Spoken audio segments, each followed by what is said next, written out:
And we're live. Hello, hello, hello. And welcome back to Sorin's journey through Endwalker. As we continue in Final Fantasy XIV. So, last time, Sorin probably... He returned to the first... last week, I suppose, but... he finally actually got back to work. Rejoining the Scions. Conveying everything he learned in the past. So, we figured, the only plan is we need to find Meteion and defeat her. Which we can only do if we find out where she is. To accomplish which, we need to speak with Hydaelyn. So we've struck a deal with the Sharlayan Forum to help them out with getting their starship fully operational. And in return, they'll let us meet with Hydaelyn, and maybe they'll listen to us at least.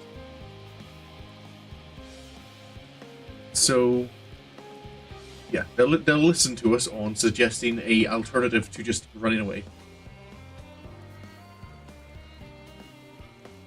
And hello, Mooney.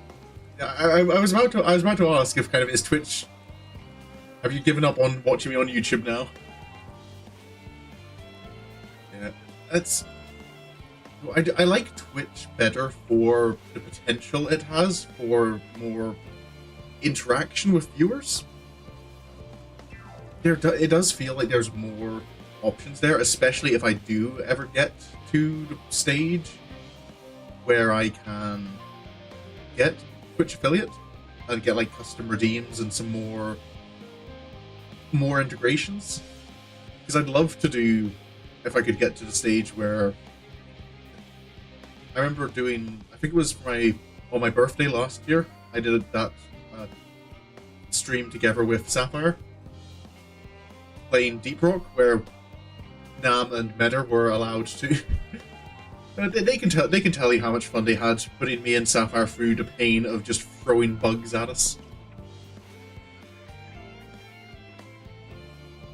And it'd be nice, but yeah. But YouTube has the utility of permanently saving my streams. Anyway, enough chatter about that.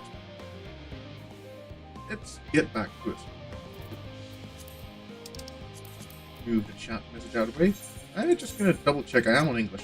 I'm still on English. Summon many bugs. Maybe now. When did help come into you and Meta's minds? You just caused suffering.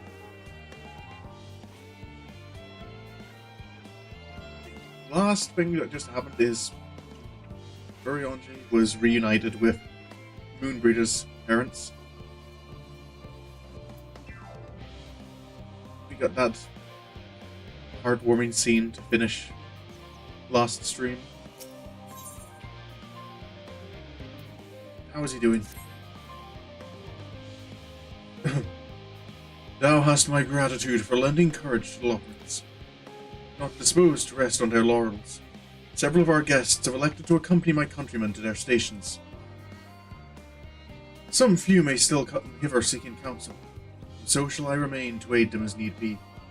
If thou art needed elsewhere, do not let me detain thee. As a matter of fact, I was hoping you might check on Alize.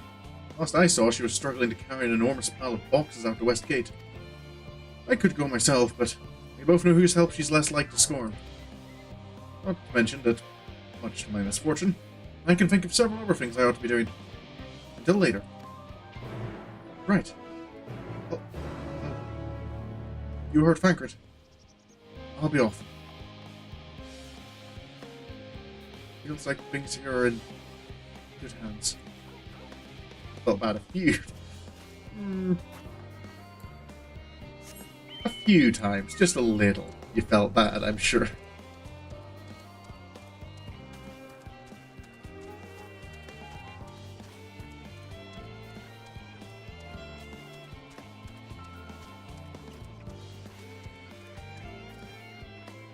Anchor did say the west gate, didn't he?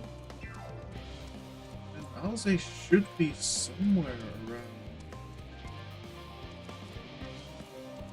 Maybe she wasn't struggling to... There she is. You were there, trust me, buddy. You don't even need to trust me. The video should still be there on YouTube.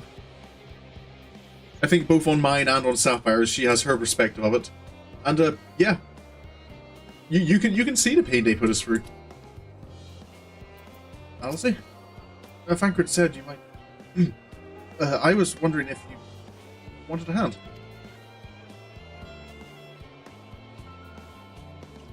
No, I don't mind if you help with the boxes, but it's far from the most exciting of tasks. Are you sure? Of course. Well, I appreciate the assistance.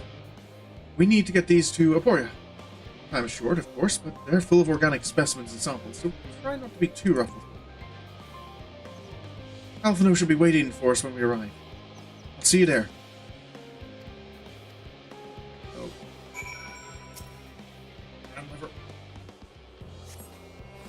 I hear the fire alarm going off.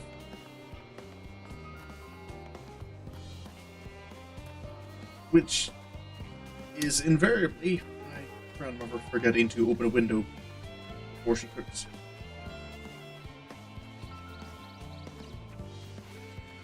Just... Victoria, that's... Some beef right ahead. Guessing this structure?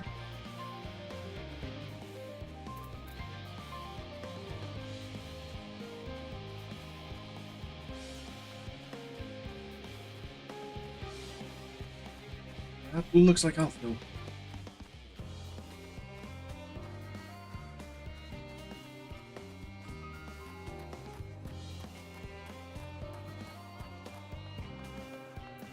Alphino?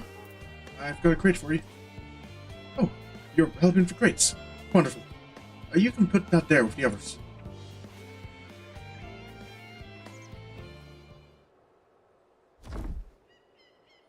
Oh.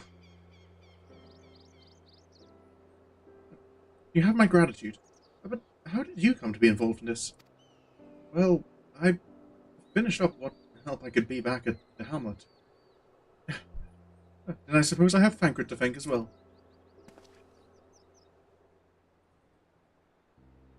If you're wondering why we were tasked with bringing these boxes to Aporia to begin with, so was I. Turns out this is a base of operations of sorts. Those with final say as to what is included in the ship's manifest can be found here. Father included, I suspect.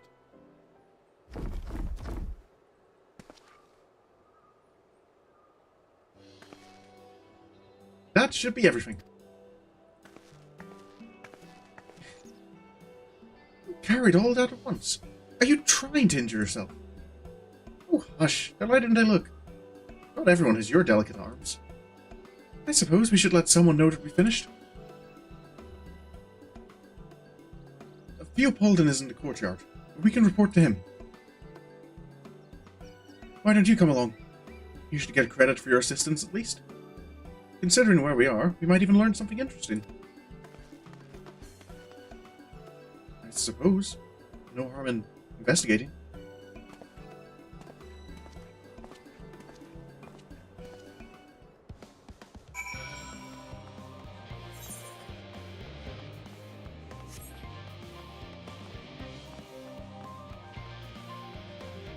So this is where their decisions are made.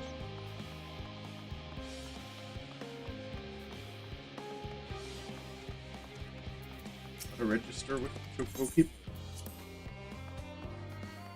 Can't have annoying exclamation marks. It's bad enough I'm ignoring side quests to Sorin. Right.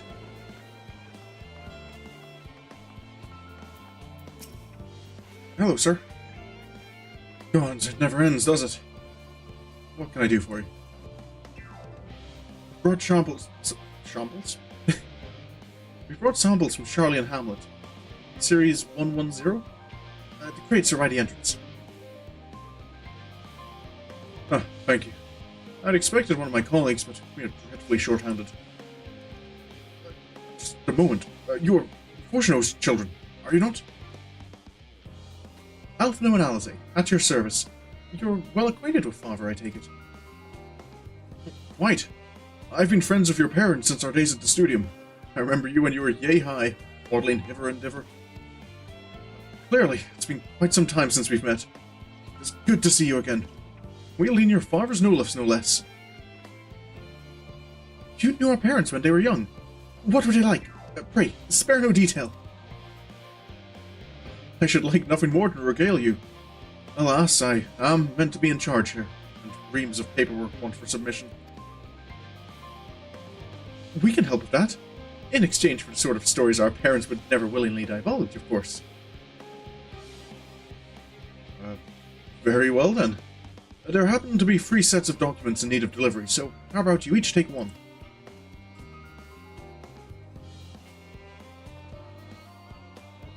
Right, I guess I'm getting roped into it. Wait, right there.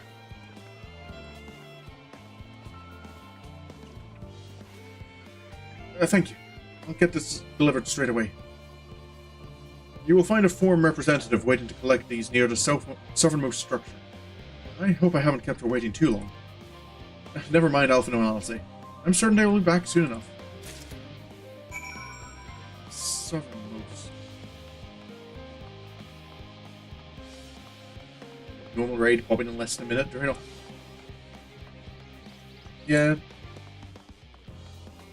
The launch definitely does seem to have gone much, like, as pretty much as smoothly as I think it could have for Dawn Trail. With the exception of Circus Tower Extreme.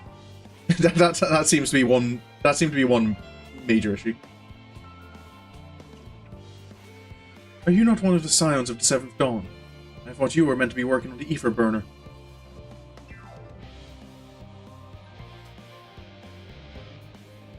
We are. We're just waiting on deliveries at the moment. In the meantime, I'm just offering a helping hand. I was asked to deliver these. Leopoldin's paperwork. I was beginning to worry he had misplaced his quill.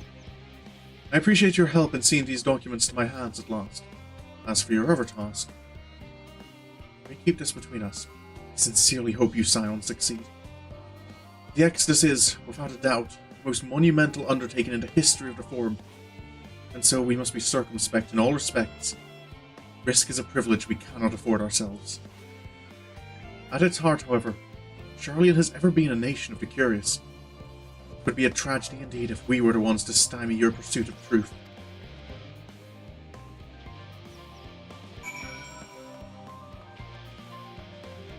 It is a little reassuring to know that there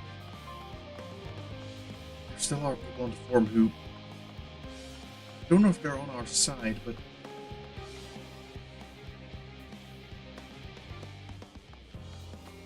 they're certainly not our enemies. Quick and efficient.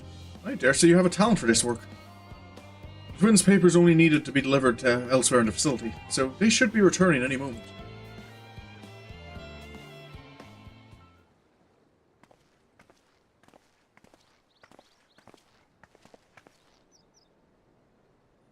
We return, with not a scrap of paperwork remaining on our persons, you will note. You both have my thanks. And my apologies for sending you on an errand far below your ambitions. Why, even as a babe you struggled out of your swaddling clothes and... It's quite enough of that, thank you.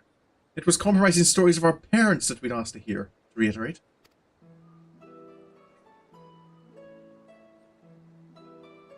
Of course, of course. I've known your father for so long, I must have something. Well, as you know, part of why the Levier name garners such respect in Sharlayan is your family's storied history. You two can trace your ancestry directly to those who came aboard Ukremp's Hope, a lineage few can claim. I've never thought much of it myself. It's not as though our forebears founded our nation. They were simply there when it happened. Nevertheless, it has traditionally been a point of pride. It is why Ukremp's pronouncement, renounce the ways of war, and pursue enlightenment through knowledge and reason, has ever been our family's creed. Until your grandfather's time, aye. Archon Louisois looked not to Ukremp's words, but his deeds. He asserted, in defiance of his peers, that choosing to save the great and the small from the rising tides was the true mark of our founder's virtue.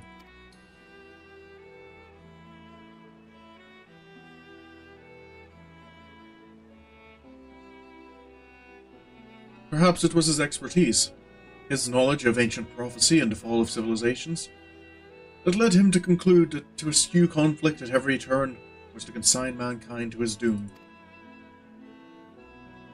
There will ever be conflict. Calamity will follow.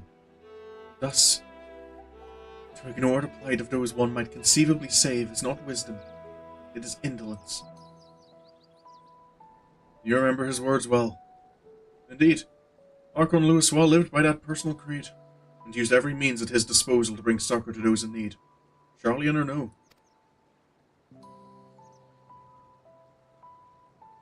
No one loved and admired your grandfather more than his son.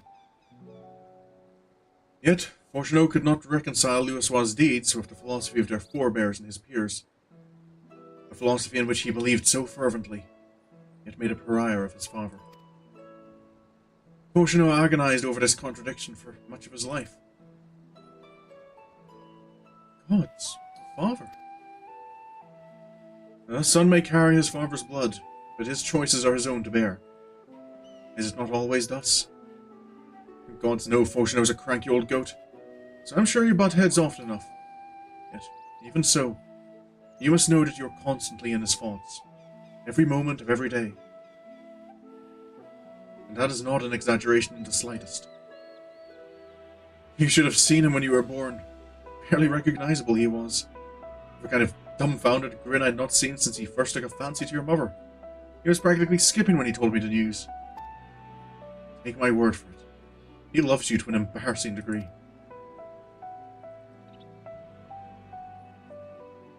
But he is also frustratingly single-minded. Once he's decided that a given action is for the best, he will stay the course, no matter who or what opposes him.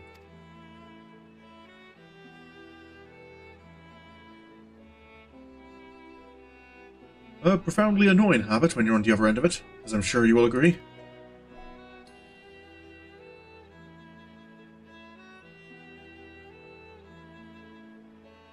I'll say. Thank you for your insight. When next we meet our parents, I shall mention that we spoke. Try not to get me in too much trouble now. I need the forum on my side.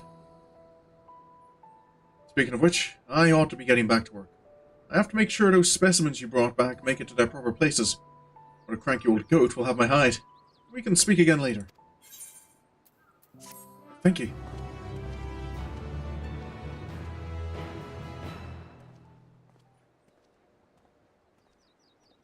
Hail, Hugh. Oh, Graha. I thought I was Fankred for a moment. Graha, surely Kokol hasn't driven you out of the forge already. For better or for worse, no. However, he has set me a task that requires more than my single pair of hands. And here you are. I could use at least one of you, but I won't object to more.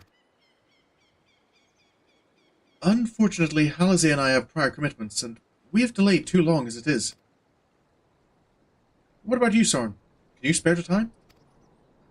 I believe so. I don't think I've got any other tasks waiting for me. Perfect. This shouldn't take long.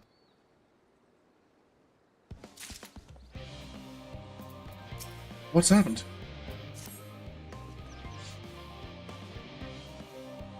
In the event that our, and I quote, promised heap of adamantite falls right out of the bloody sky and into my lap, Master Kokol wishes to be ready to put the proverbial hammer to the anvil at the moment's notice. To fabricate these parts, however, he needs the flames in Kokol's forge to burn hotter. He sent me to increase the amount of ether being funneled to his furnaces. The flow of fire aspect in ether in Labyrinthos is regulated by an elemental reactor south of here, which I have borrowed the key. The adjustment will require 2 people to carry out safely, but I can explain the process when we arrive. This is where we part then. We'll see you in the Sharlayan hamlet once the adamantite arrives, if not before.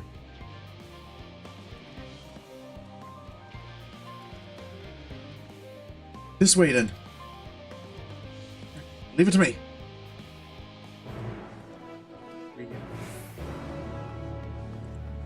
Ethereal reactor. I think those must have been the machines I've been seeing as I've around this central circuit.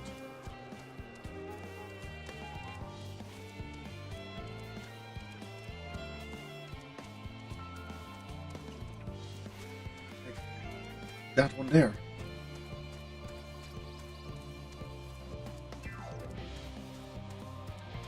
This one doesn't seem... All the others had fountains of ether coming out the top. Is something wrong with this one? The reactor is housed within this facility. I'll be the one to go inside and adjust the fire ether output. When I do, a rather large amount of water-aspected ether will issue from the vent at the top. I expect this to attract at least a few elementals, which we would both rather not be drawn into the reactor itself. Trust me. Can I ask that you put down any to draw too near? They'll pose you little trouble, I'm sure. Of course. I can handle a few elementals. Wait here if you would.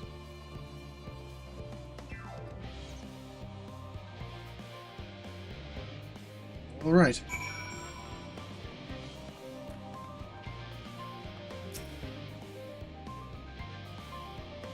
Just keep out for.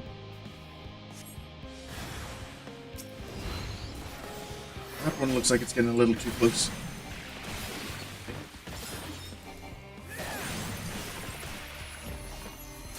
I've got an upgrade.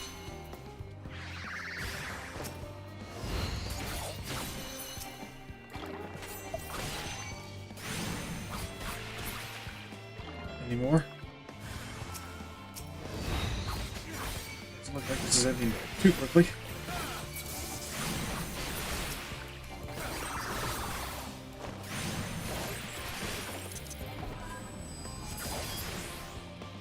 Anything else? Seems to be everything.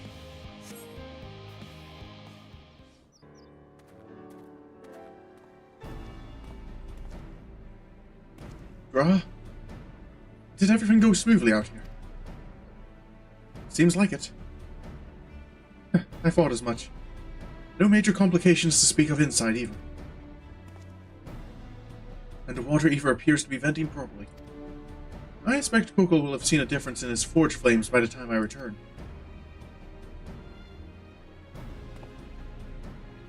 Since I have you, there was another matter I thought to discuss with you. Nothing terribly important, merely something I've been considering.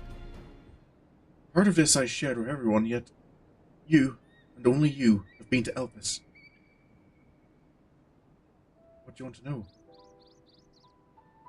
As we have established, refined adamantite is a product of Allag, of the Empire's twilight years, in fact.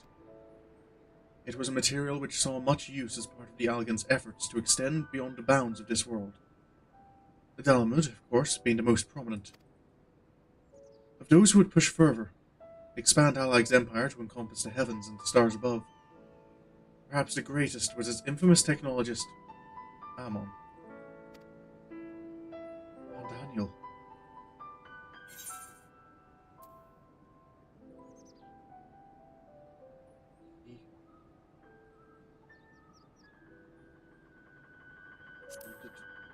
Travel to the stars? Is that what you're suggesting? He did. He must have had his own reasons. However, there is no evidence to suggest that he retained memories of his life as an ancient.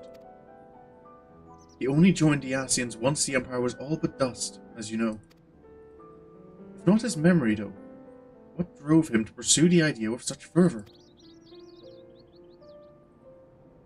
This may seem far-fetched, but what if souls, like minds, have a personality, so to speak, a natural disposition towards which they are inclined?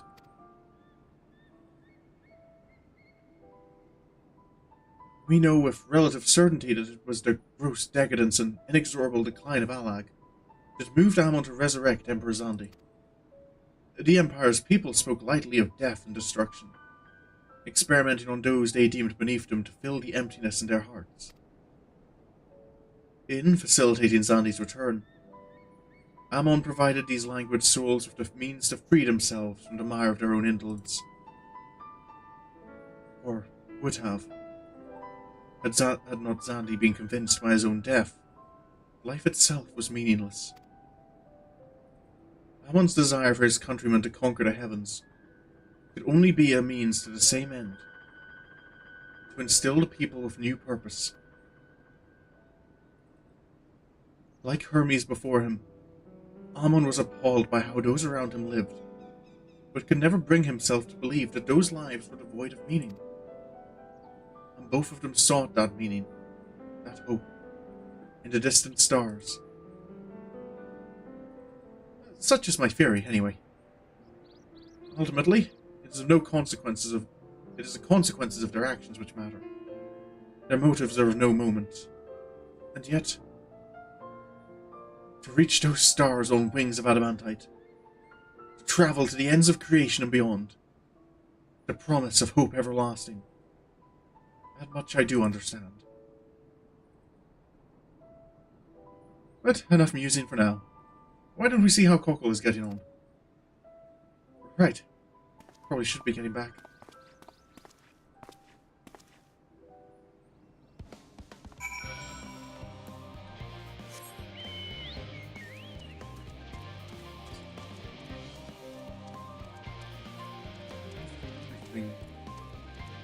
Why is the current Van Daniel?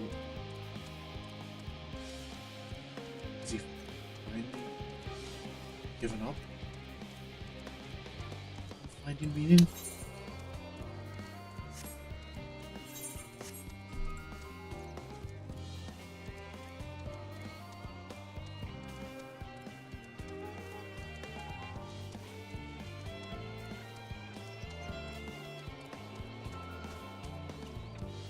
So he was ready to...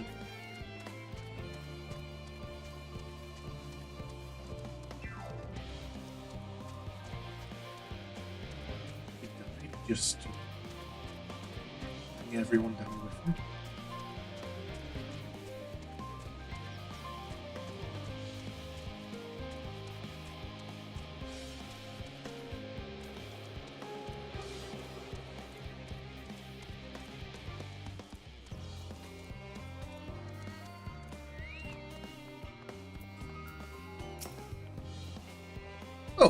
I can feel those flames ablazing from here.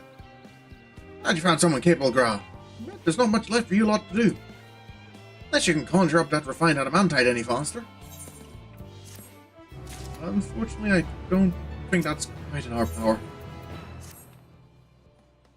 I do trust you to deliver on your promise, I do. Only... I hate waiting! I want that adamantite and I want it now! We share your impatience, I assure you. Is there truly nothing else we can do to assist with in the meantime? I wish. This sitting about's unbearable. Ready Forum frowns on recreational explosions. Well, so long as they can't prove it was premeditated, get you gone. I have mistakes to make. Sir... In that case, I suppose I should go and return the key to the reactor. I'll have one more look to make sure that nothing has gone wrong, unintentionally or otherwise.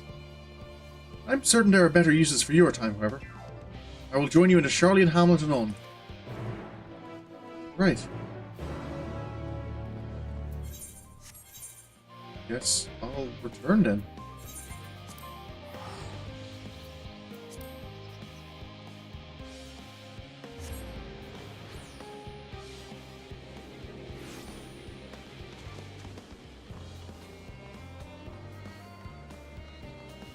One's about.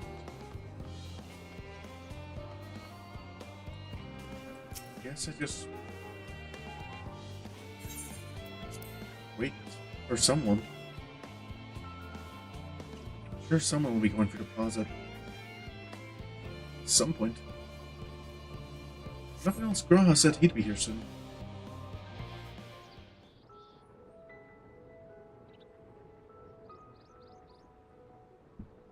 All set, I take it? As much as I'm aware. We finished what we could. Delivered supplies, tracked down escaped animals. Trivial tasks as they may be. I'm sure it all adds up. Alfno, Alzi, Graha? That's enough, don't you think? If there was anything more important still undone, that would be a problem in itself. The vessel is essentially ready for departure. All that remains is to load the final batch of supplies and see everyone on board. Once we've readied the ether burner, that is. Right. So, just a matter of... Had a feeling we might find you all here. Our consultations with the Loperates, too, have run their course. Pleased I am to say that our researchers' concerns have, for the most part, been allayed. though some insist on making adjustments to the very end. For their part, Livingway and her peers have graciously offered to stay and keep the people company, lest any lingering queries go unanswered. All that remains is to wait for the refined adamantite. Right. Alphino, are you there? It's me, Kryl. Your special delivery has arrived. Round up everyone and come to the harbor at once. Speak of the devil. Let us go at once.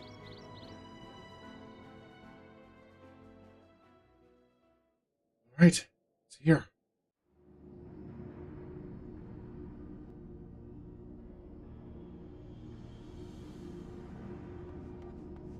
Forgive the intrusion, Master Fortuner. I bring urgent news. A great commotion has broken out in Scholar's Harbor. Your presence is requested, with all speed.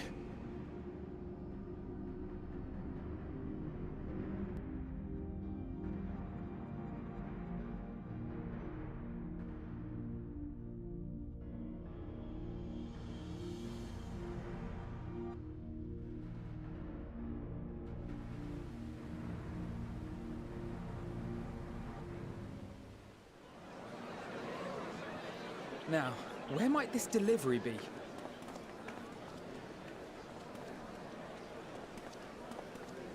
Oh.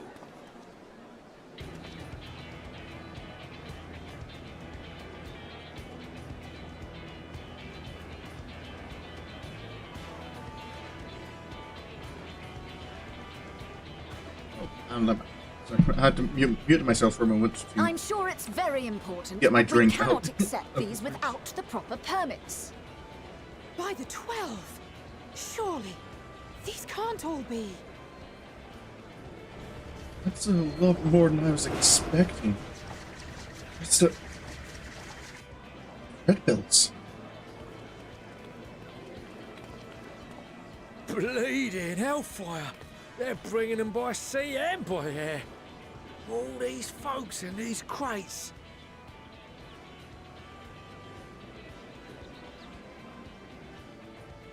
Oh, what is... Oh. This is the most epic of them. And more on the way. Got your adamantite right here. A bigger haul than any of these sorry bastards brought, and that's no lie. I'm gonna have to take a step back a moment and fetch a towel or some tissues or something, because I got one of the cups I drink from I got a metal one, and sometimes the cap on it sticks a little, and this time the force I needed to get it open caused a bit of a explosion. I'll be back in just a moment.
There we go.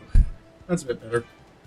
Yeah, the desk is actually mostly fine. It was the main thing I needed to do was actually kind of change my trousers quickly. The cap had gotten stuck enough. I had to kind of like. I was using my legs to kind of grip the bottle and had to use both hands to open it. It is. Is there something I'm missing about how you're supposed to open that? Because I don't feel the cap should be getting that stuck.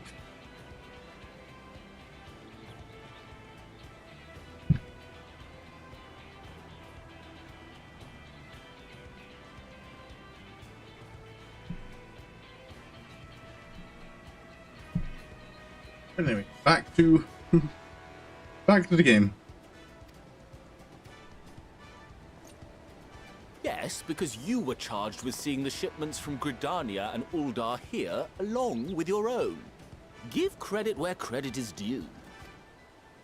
Sounds like the sorry whinging of a sore loser. An hypocrite to boot. Ain't no way a scrawny whelp like you took a dozen steps inside a Dalaman shard. I'll have you know I went all the way to the entrance. Furthermore, 'twas my contacts that enabled us to enlist the cooperation of the Sky Pirates. Left you outside so you wouldn't get anyone killed, did they? Well then, credit where credit's due, you did a right fine job sitting on your ass. Guys. Take that back. Make me. I will not stoop to your level.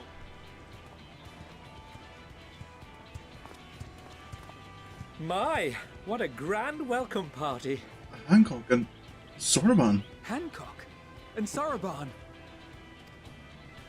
We come bearing relics both sacred and Allagan, as well as a few other gifts that may be of help, to be presented with best wishes from the Eastern Alliance. I myself have come with a sacred relic of Rayson Temple. 'Twas passing fortunate that Senri's dango craving brought us to Kugane. We arrived precisely as Hancock was making his arrangements. Upon learning of your need, we made haste back to Hell's Lid, with our dango, never fear, and consulted with the other auspices. All consented to the lending of Tenzin's legendary Phoenix Blade for this noble cause. Tenzin's sword? Suzaku and Seiryu were nevertheless worried that it might be lost in transit, however, and insisted upon accompanying me to Onokoro, where I had intended to entrust it to our Confederate allies. I thought instead to give it over to Hancock when we chanced to cross paths yet again. But alas, Seiryu remained ill at ease, and ordered me see the blade into your hands personally, or die trying. I can imagine that. We did, of course, need quite the impressive vessel to get it all here in time.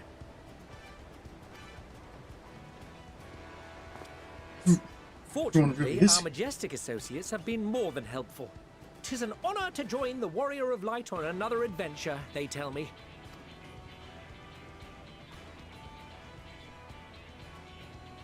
That is all wonderful to hear, but what of the extraordinary cost? I shudder to think of the ransom we must pay for such a bounty. Fret not for your coin purse, young Alphino. Lord Lolorito looks ever towards the profits of the future, and thus the East Aldenar Trading Company went to some lengths to reduce the financial liability. And since the Scions funded the entire venture, not a gill need be rendered up in compensation. Everything is already yours. We funded the venture? When? Don't let the name fool you. This coin keeper knows a thing or two about spending. Tataru?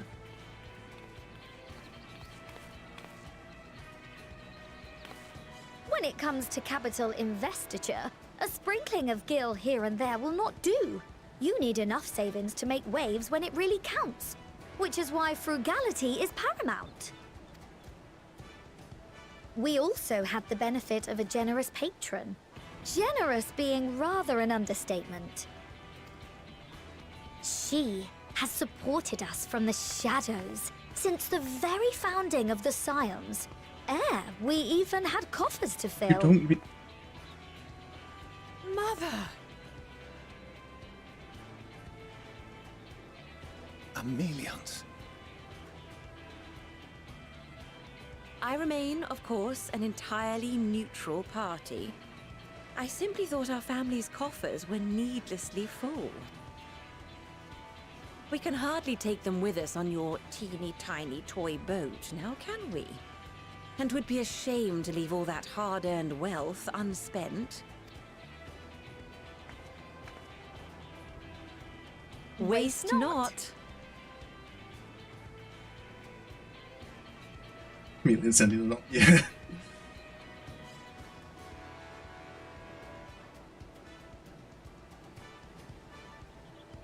However did you manage so much in so short a time, though?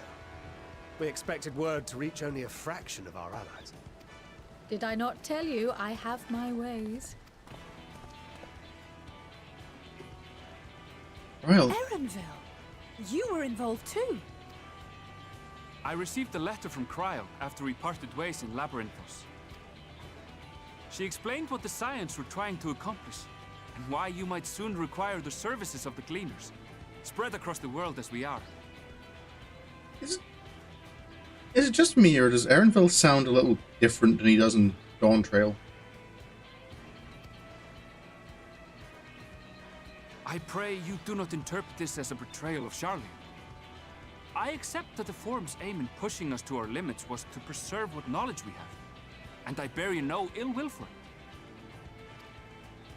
Yet, in collecting that knowledge, what I came to appreciate most about our star is that there remains so much we do not know.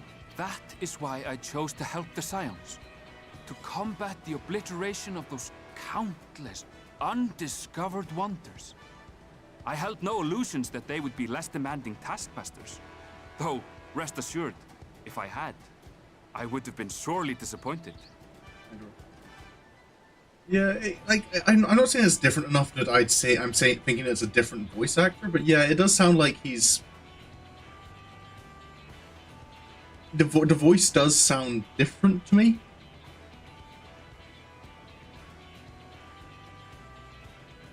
I'm trying to think about how I describe it.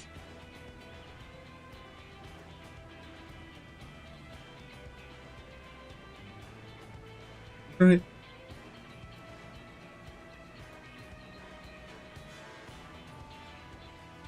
I can't think of the words for it.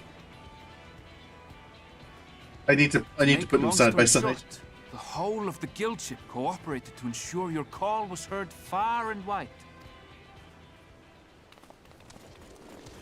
That's... What's this about a ship that can fly to the moon? Sid? Even Alpha and Omega? And why didn't you mention it sooner? The one time you don't beg my aid, your problem's a bloody ship that can fly to the moon. Well... Sid, you brought the team. Of course. Garland Ironworks' finest. You need only point us towards my new favorite ship. Oh, I nearly forgot. We stopped by Whirlit before coming here and picked up a package from Gaius. Gaius as well? He's still of the mind that actions make for better penance than words, contrite or otherwise, so we offer none of the latter.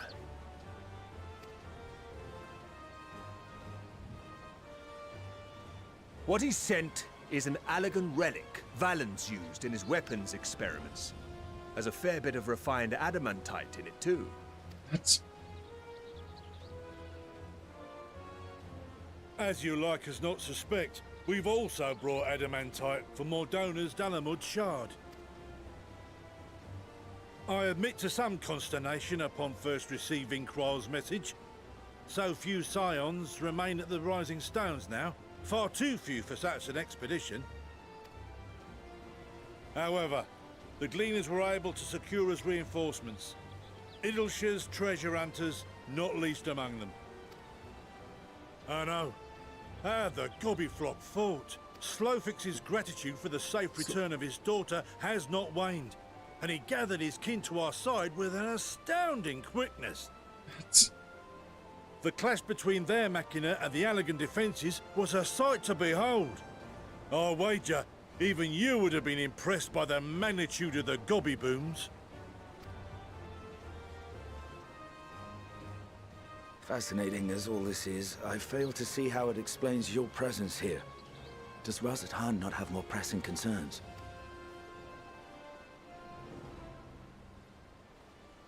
We do. Yet averting the final days would be the most expedient solution. That, and I am indebted to you. Yeah, I'm imagining doing this without doing, like, and ignoring all Though optional they chose content. to take their leave of Thavnair, those you saved in Galimund remain my people. My gratitude is beyond words. 'Tis appropriate that I aid you in kind. If in the doing we bring salvation to others of this star, so much the better. Yeah, it's like playing through Persona and not completing any social links before the final callbacks.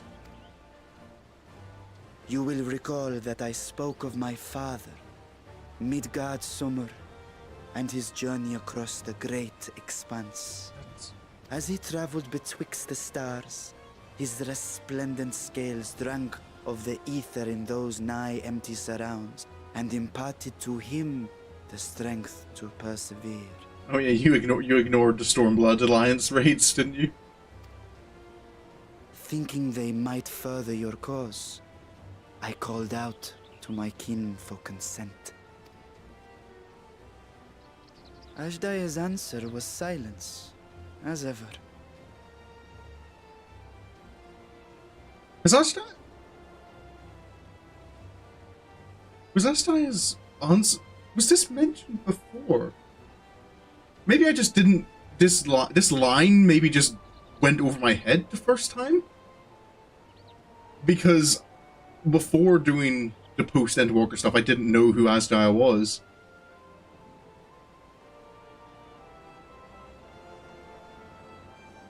Yeah, well, I think he's talking about all of his kin.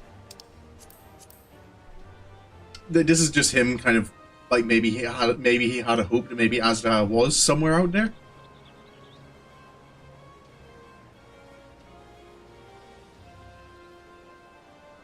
Like I'm assuming like that's why he's saying like her answer was silence as ever, because he knows that he's not. Tiamat and Hrisvelgre, however, responded favorably to the suggestion. My sire, too, stirred from his slumber long enough to speak and say, "Very well." Even Midgard Summer? Thus have I brought you his own worm scales. Fit them to your purpose, and seek a worthier fate for us all.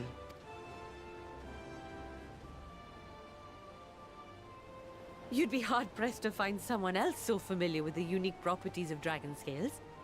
So I invited myself along. Everyone. Bugger me, this is so unbelievable. I've gone right back round to believing it again. Forget a 6% gain in efficiency.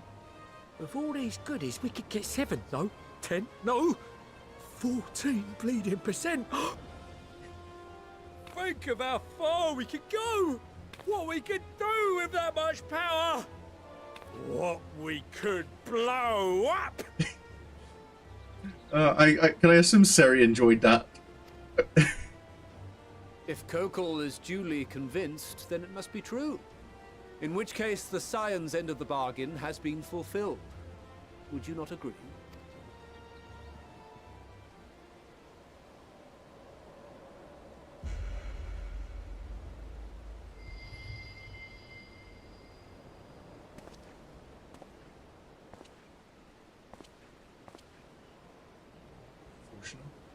Yes, Father?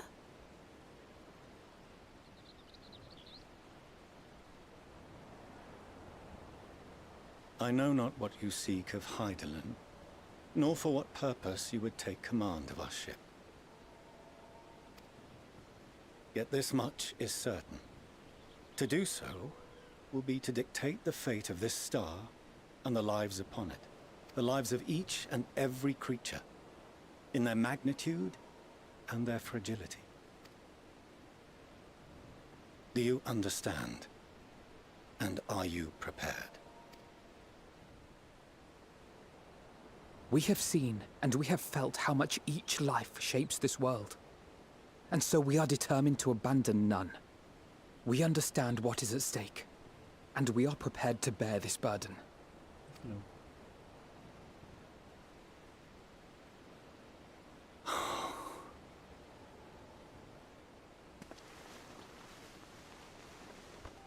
Then I will bear it with you. I beg you, share your struggles with me. As family.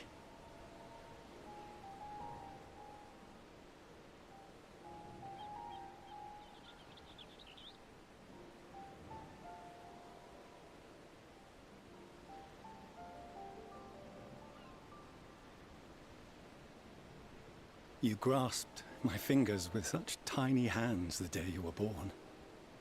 I thought my heart might burst.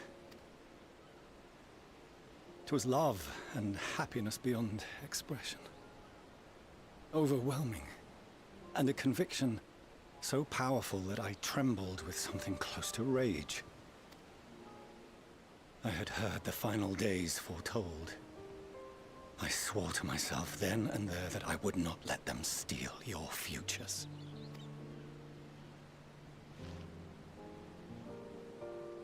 The great exodus would succeed, must succeed.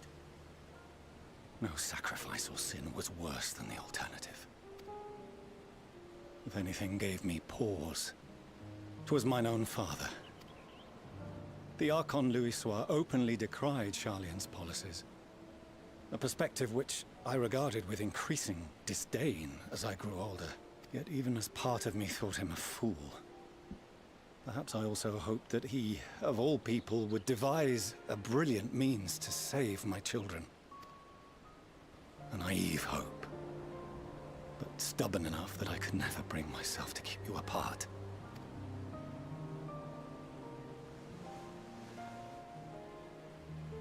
No. That was his doing, when he perished at Cartano. As we pulled that twisted slab of Dalamud from the sea, I remembered the warmth of your newborn touch.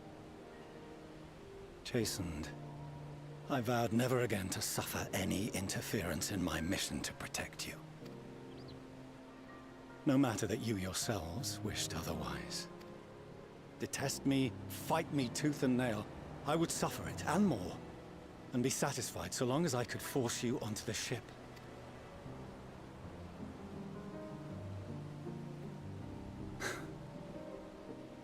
I was wrong. You two have grown so much stronger and so much wiser than I dared dream. You have earned the right to walk your own path, and already begun to do so. Good.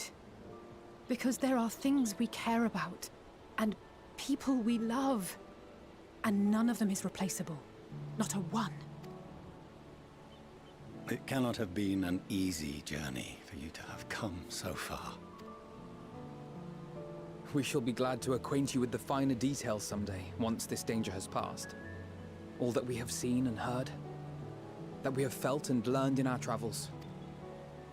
Ours is not a kind world. But it is beautiful. Always. Oh no. Are you quite sure that's wise? After all, someone turns pale and flees the room when he sees so much as an envelope containing word of your adventures. Whatever will happen if he learns what you were really up to? Amelians.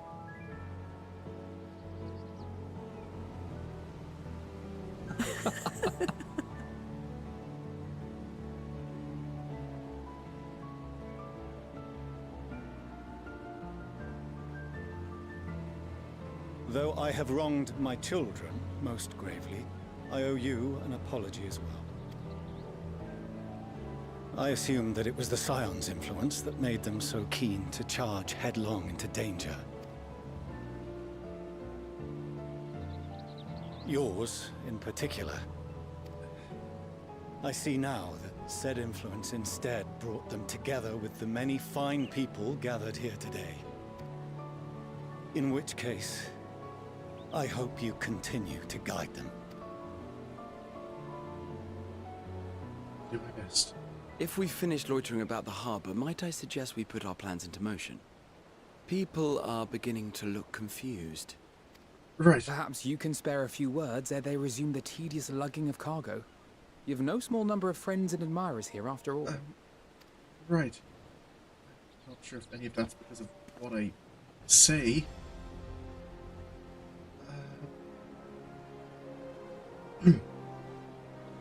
Right.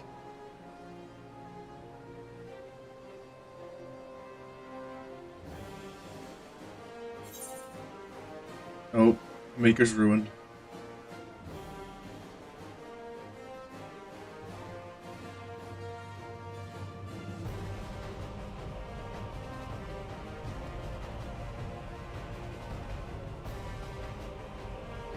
I think for Sorin it has to be the top one.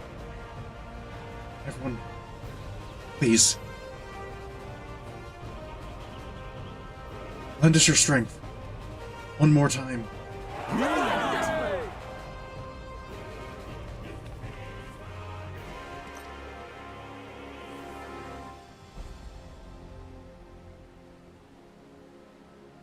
Your assistance is appreciated. Now, in an orderly fashion, if you please. If you must panic, please do so in a calm and orderly fashion.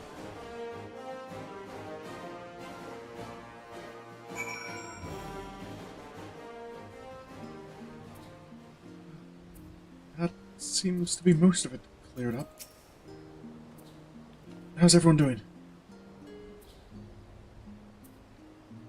We finally managed to clear the harbour, which means the rest is in the engineer's capable hands. And meanwhile, Father has issued to us an invitation. As was agreed, he will reveal the means by which Hydaelyn may be contacted. We are to meet him at Aporia when we are ready. Given the vital knowledge he holds, I suggest we leave without delay. It transpires, however, that the Forum's method for speaking with her is not without risks. I am curious to hear what those might entail, but regardless, be warned.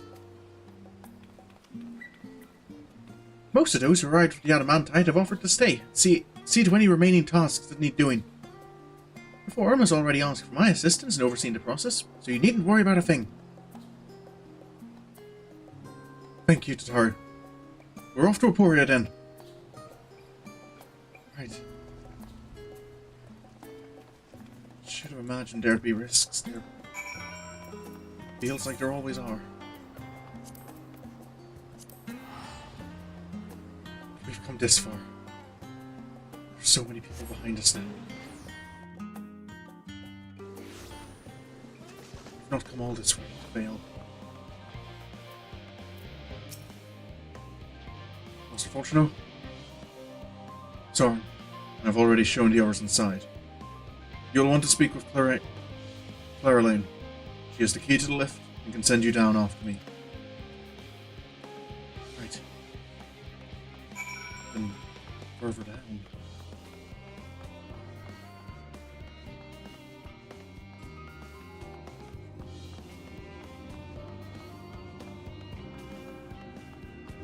Excuse me. You're with Master Fulchino, yes? Just step inside the lift here. Yeah, it was nice. It is nice to see like the more character emotions and how much more dynamic things are.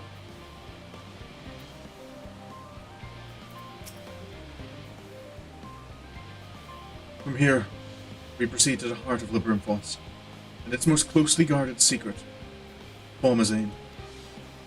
It marks the beginning and end of our efforts, whence we delve to seek audience with the star, and whence we will embark on our journey to the heavens. This way, if you please.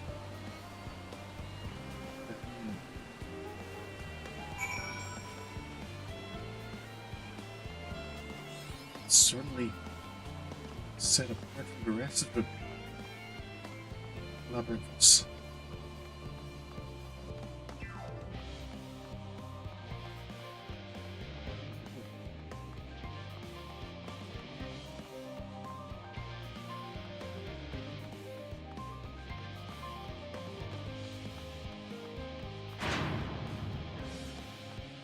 What is...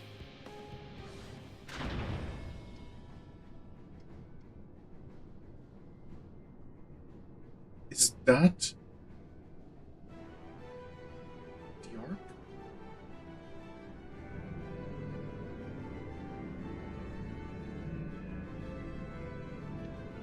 Spaceship! I know the first time I saw this scene, I was... I was like, God, I've forgotten his name. Is it Benny? The astronaut from the Lego movie? Spaceship!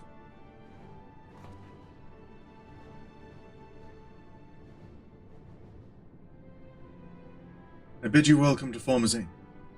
Direct your attention towards its center. Behold the ark over which we have long labored. So that's the ark. As you can see, it was designed as a medium-sized craft, the better to reduce fuel consumption. Miniaturizing magics have been applied to its interior to ensure that the thrust-to-weight ratio does not place too great a limitation on its freight capacity. The ether burner, as you know, has been removed for further modification. We shall reattach it soon enough. I have received word that Kokol and several of your allies are working on it with an intense fervor. They are sure to see it done. It was by their expertise that many a prior disaster was averted. If anything, I fear they will not afford us much time for speaking with Hydaelyn ere they finish.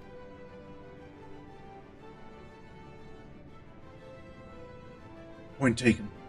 Let us move on. I must warn you again, however, that even with the benefit of our device, to treat with her is not a simple feat.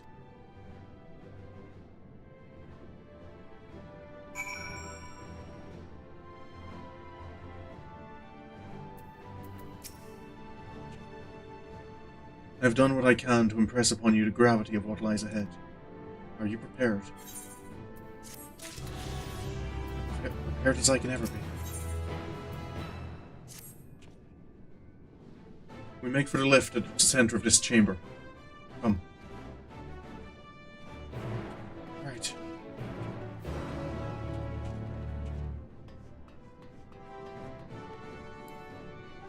You won't mind me calling Keela in here, right?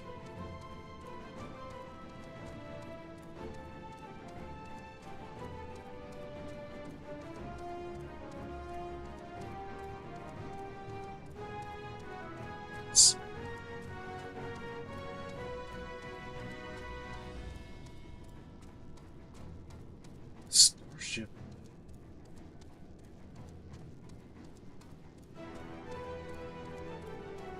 When I first arrived in Eorzea, I never thought I'd end up looking at a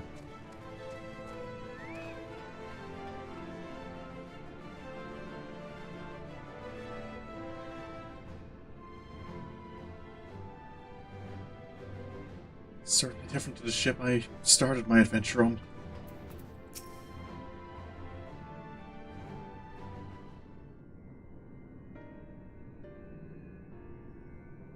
As you all know, alongside our physical world exists an ethereal plane, what we refer to as the ethereal sea. At the heart of the star, the physical and ethereal are one and the same. Thus, the deeper we go, the easier it becomes to pass between said planes. We utilize this principle in constructing the anti-tower, and once more here in Formazane. And that down there is... No sooner did the Forum decide that an exodus from the star would be necessary, than it began work on this facility. Our work culminated in a device that allowed us to peer deeper into the ethereal sea than ever before, in search of Hydaelyn's ever fainter echoes. The Ideoscope. And you communicate with her through this device. For a time, yes. But since the Seventh Umbral Calamity, it has been rare to hear even a whisper. If you wish to reach her, you must journey closer to the center of the star than we have ever dared, beyond the Ideascope. Even so, I make no guarantee that you will find her, nor of your safety, not so deep in the ethereal sea. We understand, but if we are to deliver this world, we have no choice but to try.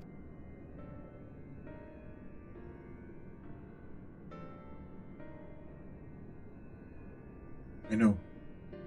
I only wish that we could do more than observe your progress from afar. The Ideascope's ocular lens, by which we may peer into the ethereal sea without placing ourselves at hazard, lies above us. Through it, we can watch and guide you. In those swirling depths, there are pockets of ether so dense and turbulent that they can unravel one's soul. If we determine that you are at risk of coming into contact with such a pocket, we will recall you with teleportation magics.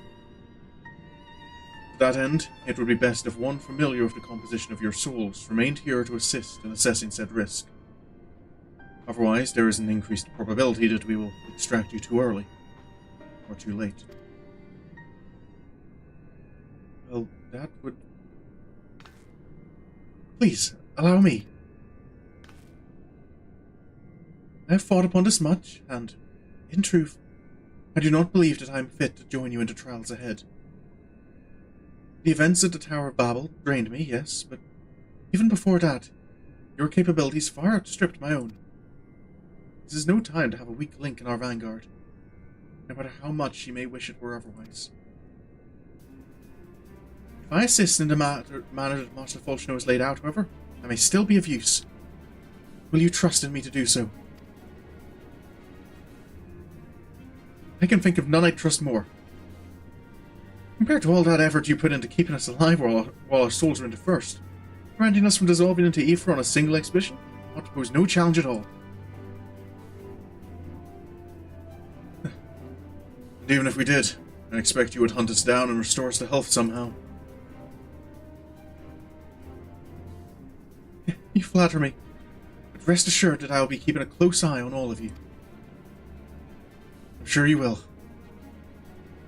There is one more thing. Those in ages past referred to the ethereal sea as the Underworld, our final resting place. In its embrace is memory washed away, leaving only the purity of one's soul, or so we believe. Yet what of these memories? Few think to ask what becomes of them, cast adrift on ethereal tides. Some theorize that they linger for some time, those associated with strong sentiment in particular. Memories. In those depths, memories of the departed may even coalesce around you, for hatred or for love. Thus do I caution you to be wary, but also to have faith. Remember those who did gladly extend a hand to you, that they may lift you up once more.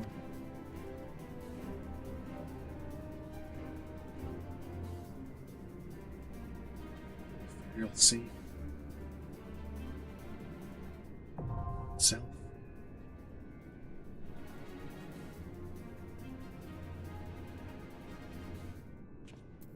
Everyone?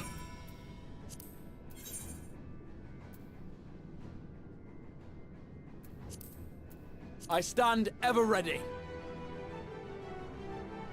Graha, Alice, Alphino. Will you join me at the front?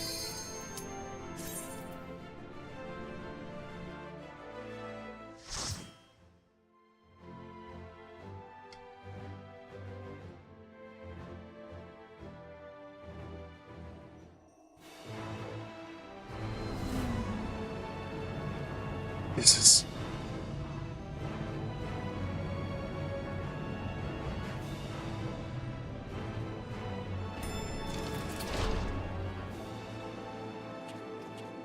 Here we are.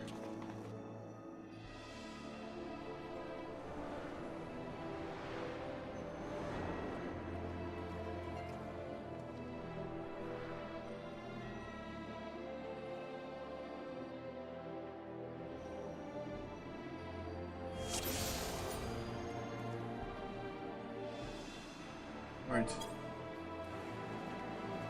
All seems in order with the lens. And I trust you can hear me? We can hear you, Kral. What are those? Those things are pure malcontent. The residue of lives unfulfilled. Deal with it.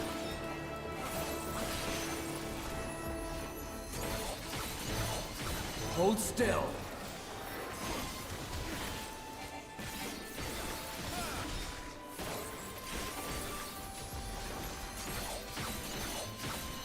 I have you now.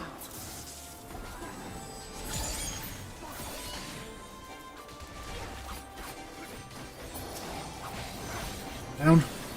You cannot stop us! Alright.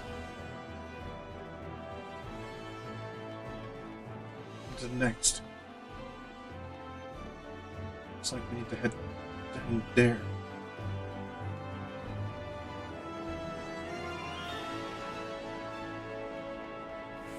More up ahead. Grah!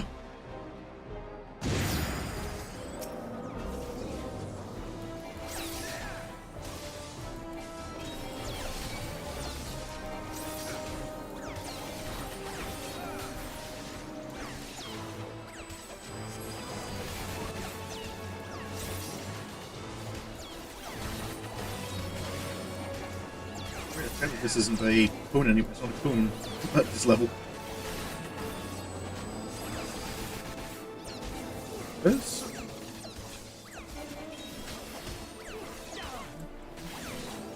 Do you know how they follow up? You underestimate me.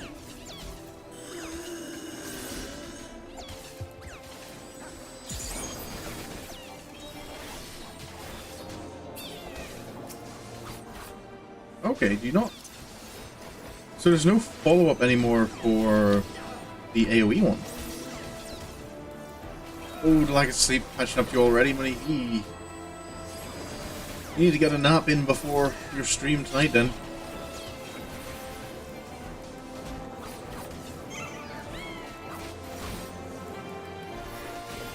Don't want to start a new expansion on with a sleep-deprived brain.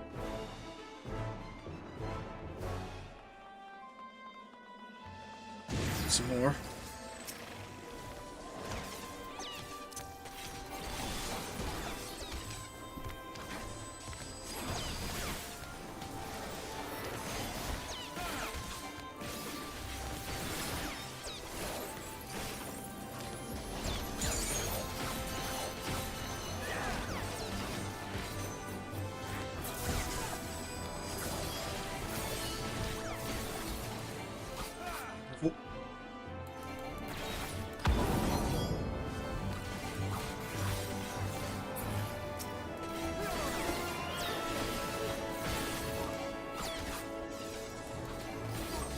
You underestimate me.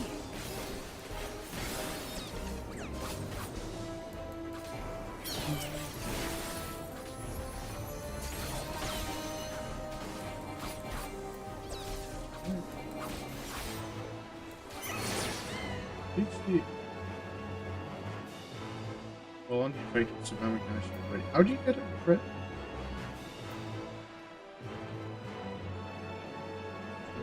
Oh, you can only. Oh no, that's something I wasn't aware of.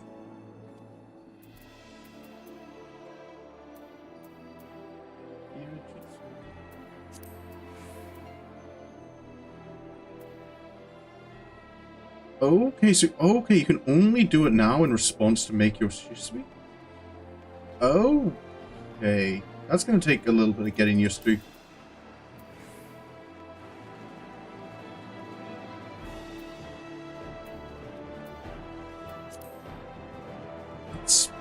That one's different. It's brighter. Albert? Hold still. What's he doing here? That must be what Shnos meant.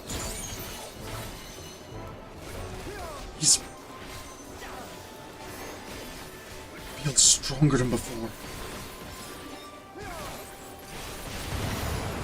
What is I have you now. this? No. They're all... That's... This feeling... Animal?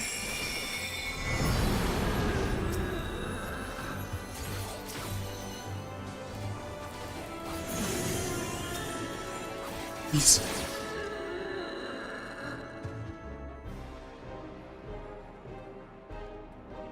Thank you.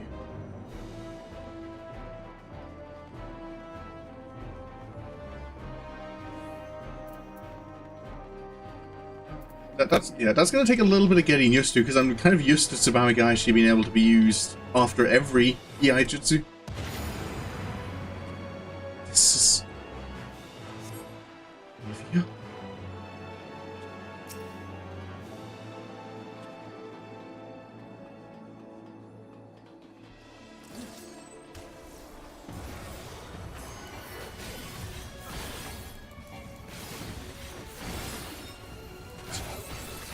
He did it once before. I have you.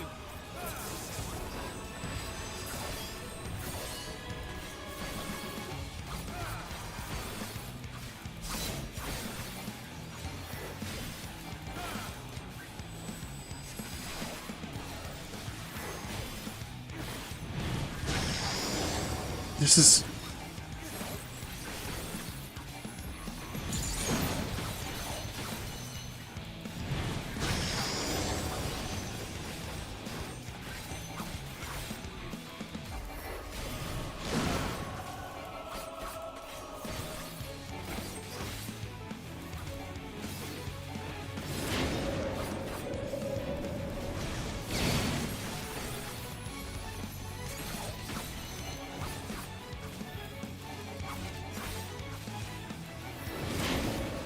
Crap! It was just as I move.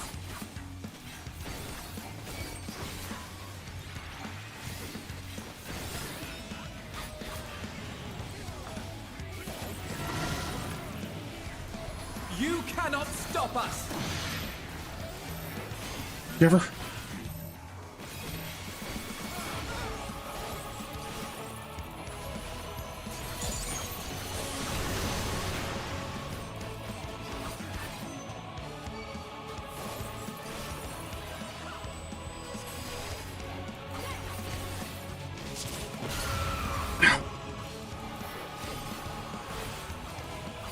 Hold still.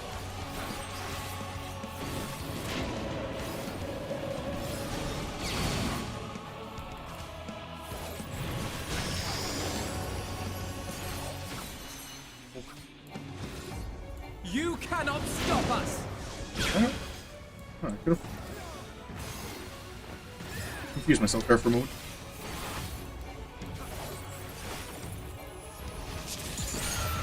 I have you.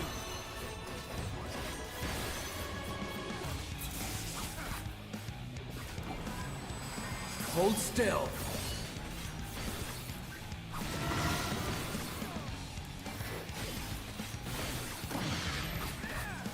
You ever?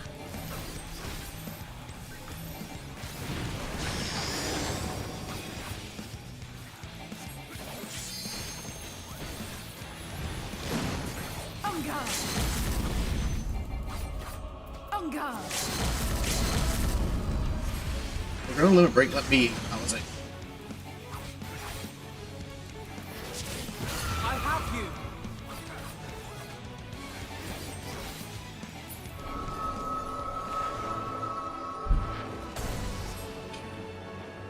Follow the flow of ether. It will guide you. You've warned me the floors are going to... Right. Here we go.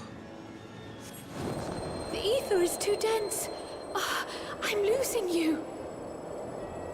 This feels familiar.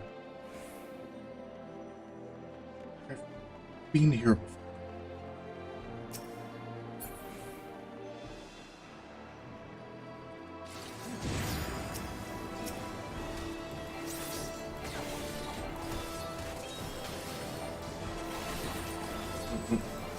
Gun banner.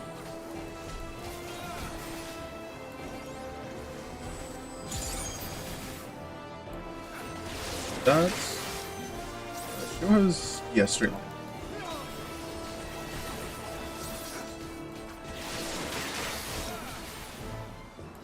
Allow me.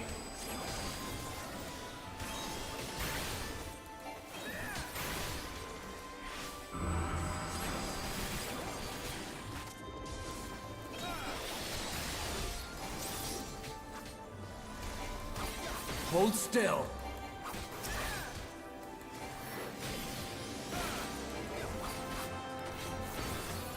Or right. It's great.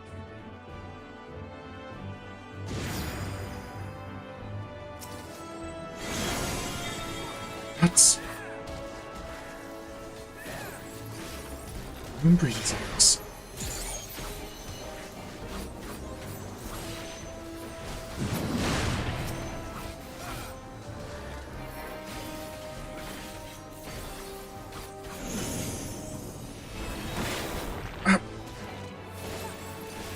Quick enough.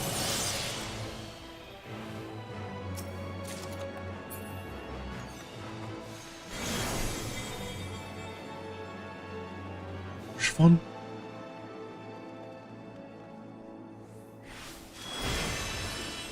Thank you.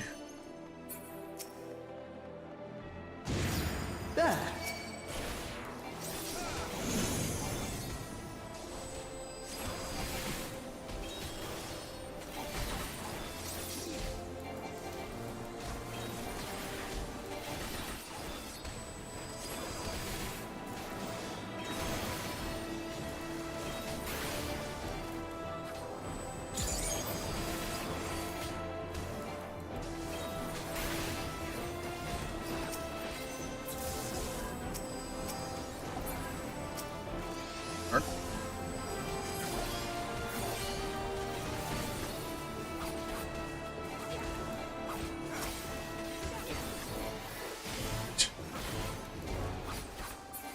Never down.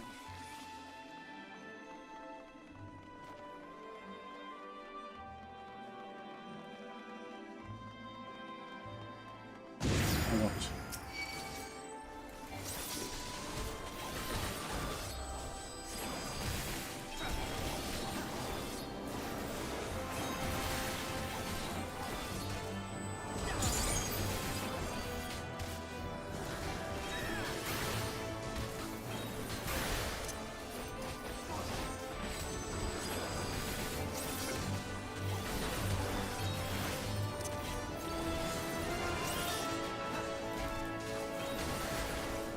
Brutus.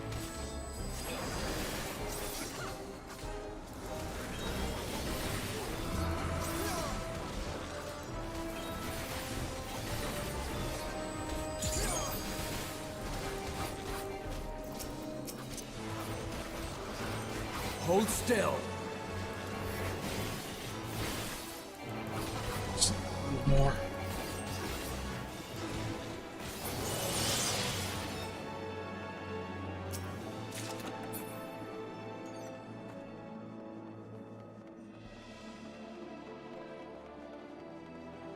Distance is down.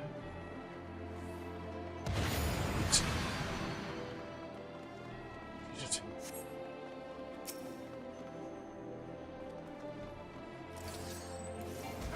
Right.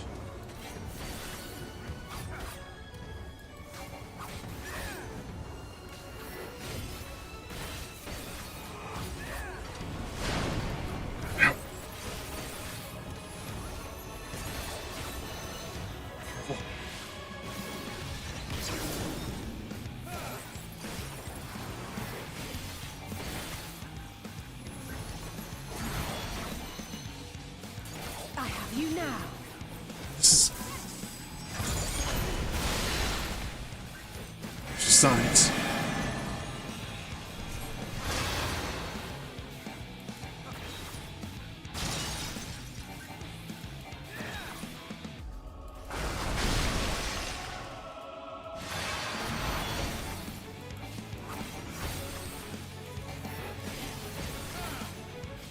I have you now.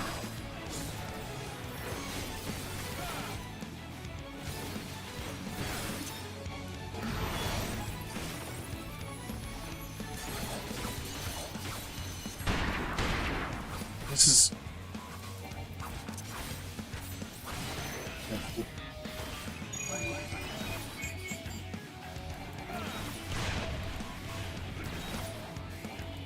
Went here. Yeah. You do sound like you need a little pick-me-up money. Hopefully it helps you. You just need to make sure you can get a nap when you get back.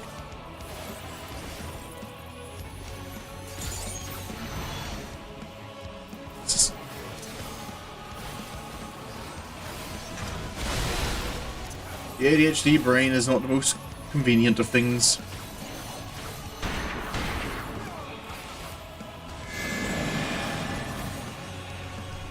Stickles.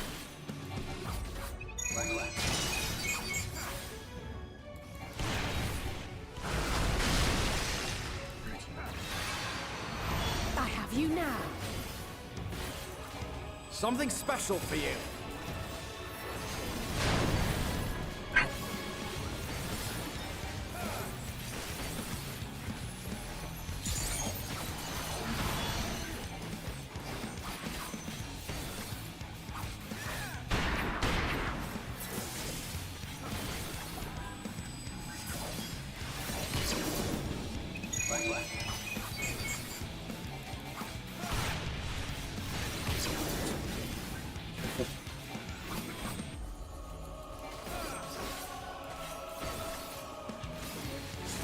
You underestimate me.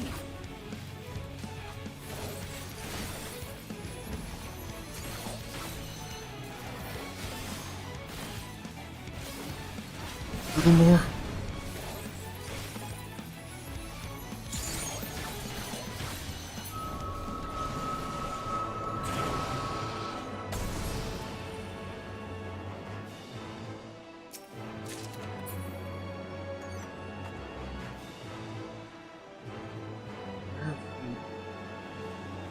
Just follow the ether? Oh.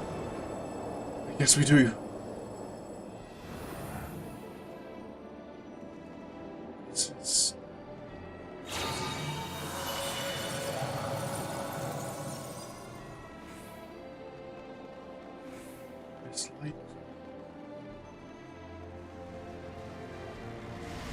What is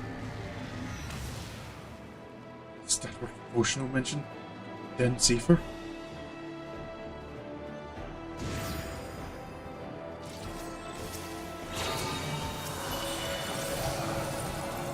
Be careful.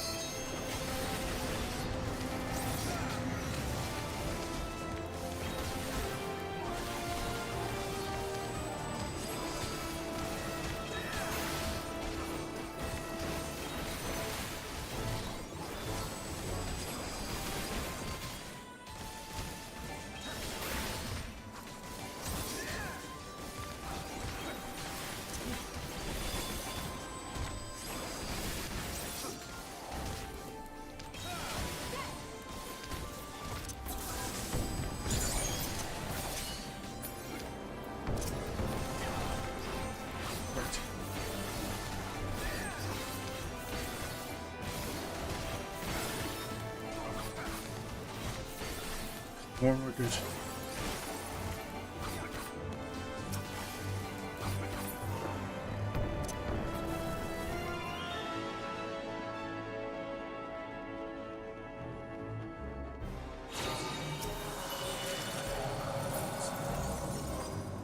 It's on.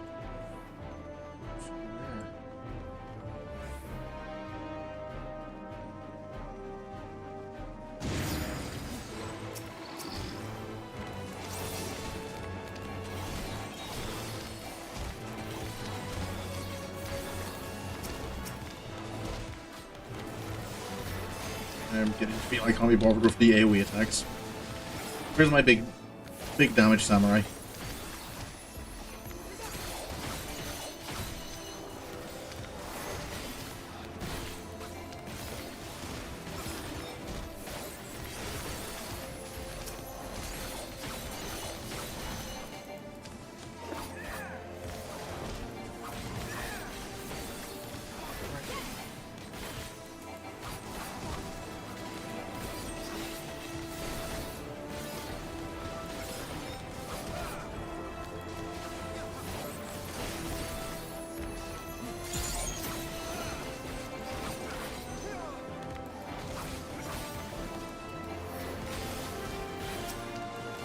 We're down.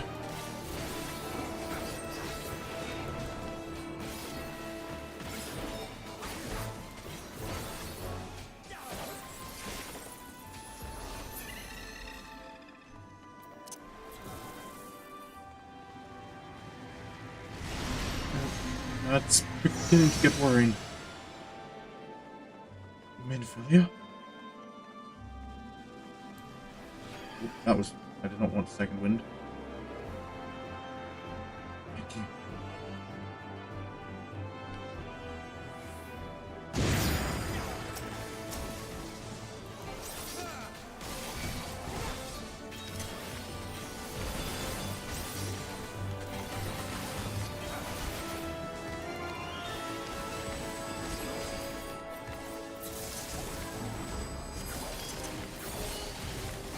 Hold still.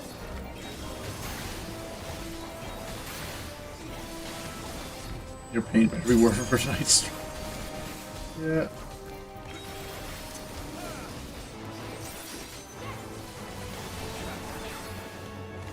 I do hope it works out for you, Minnie. But I'm sure with the time you put into it, it'll work.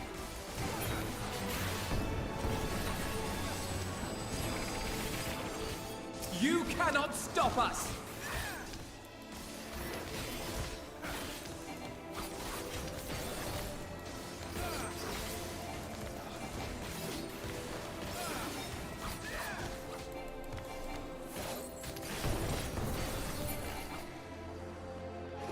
Just one.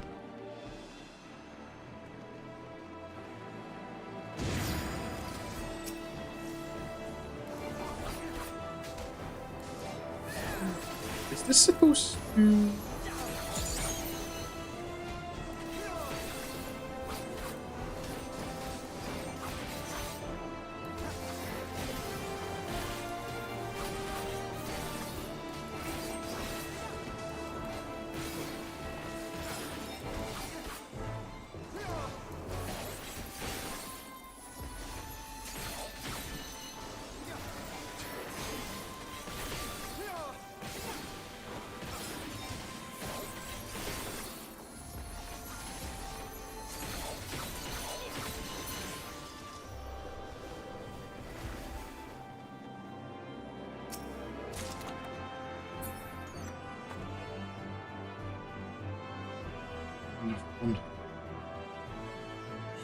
Right.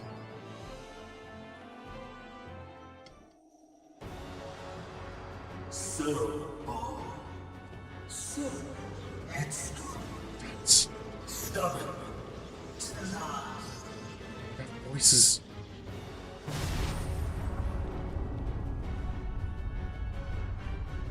Oh, one. But this is as far as you go.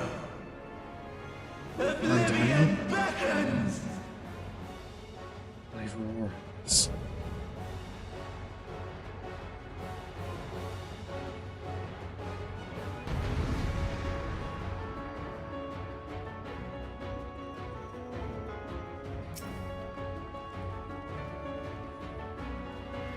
All right.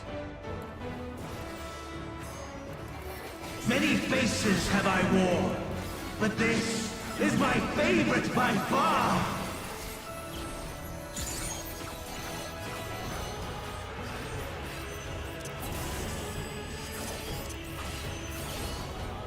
You will persist in this folly no longer!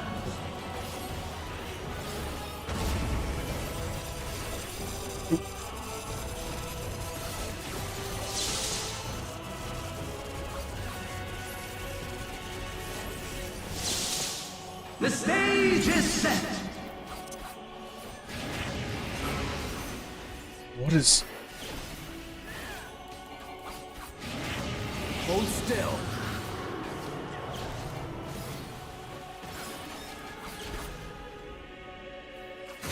Oh, it's a line. I couldn't remember that one.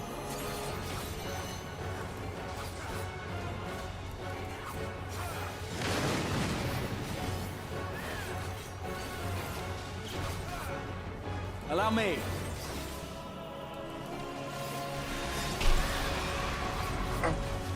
That hurts a little. Let the curtains rise for the main attraction. Jesus.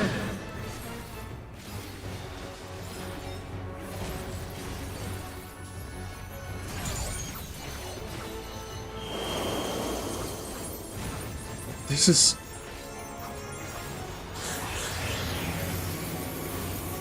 Zell?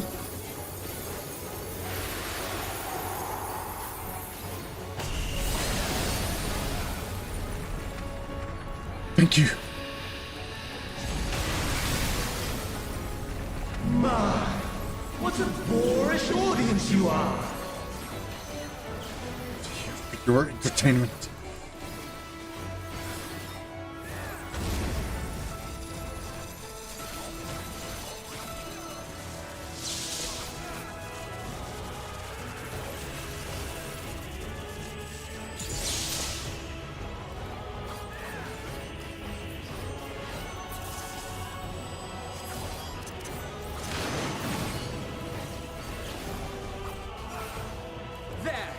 Allow me.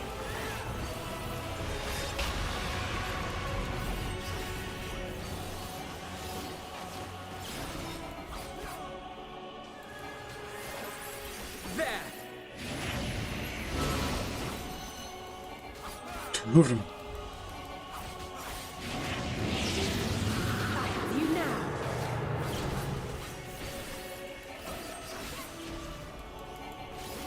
Allow me.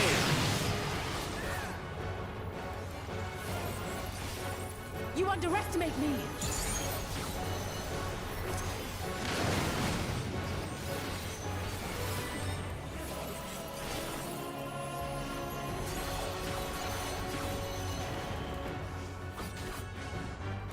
Much more.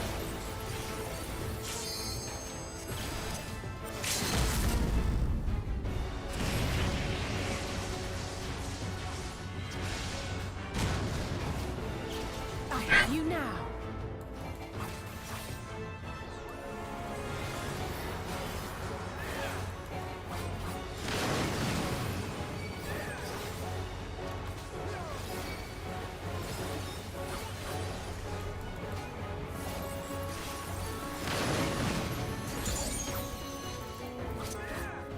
Defeated him as soon. You do as Alan.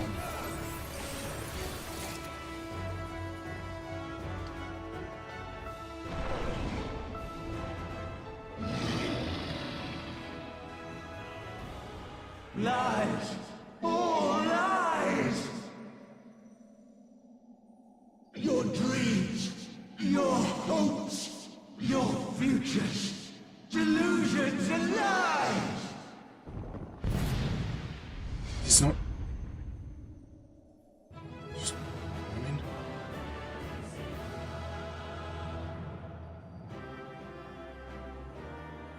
Don't know if I believe that. Be on guard, everyone. Is that his spy? Just hanging? Quite possibly.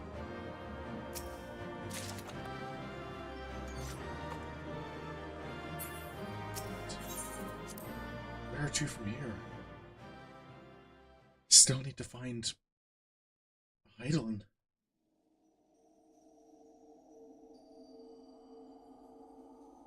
we think that light?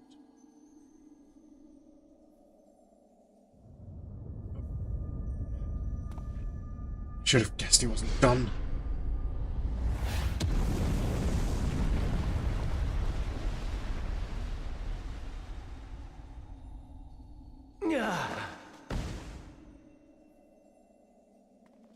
My very essence begins to wane. Sweet, sweet agony.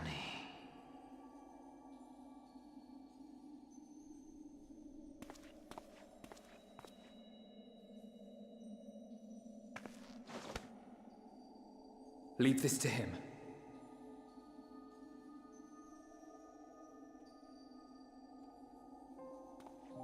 Come to deal the coup de grace. Good.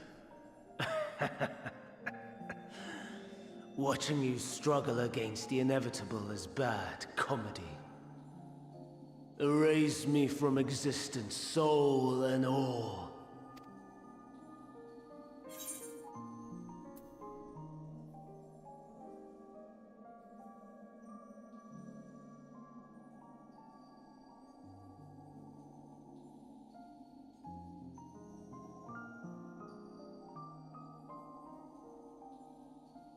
Is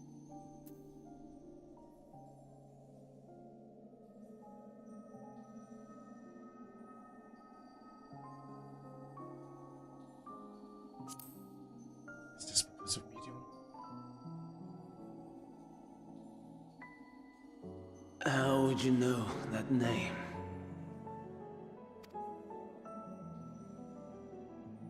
I've been on a journey.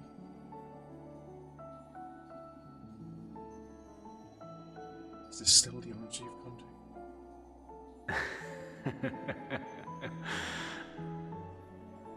Then it was you.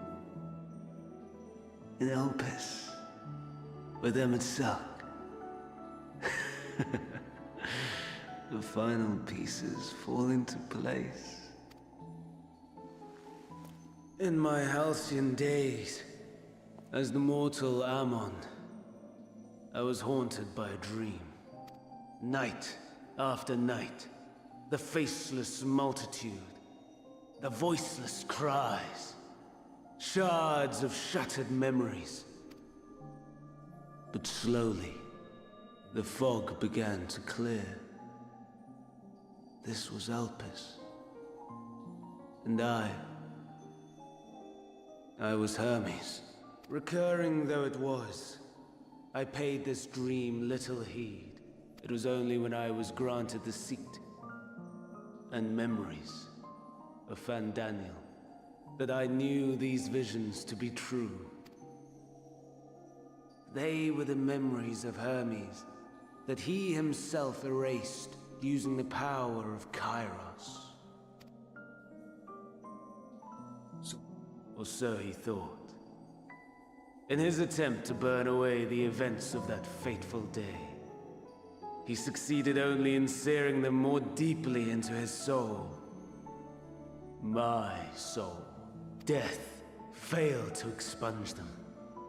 No matter how many times it came. Rebirth after rebirth, from one Fandaniel to the next.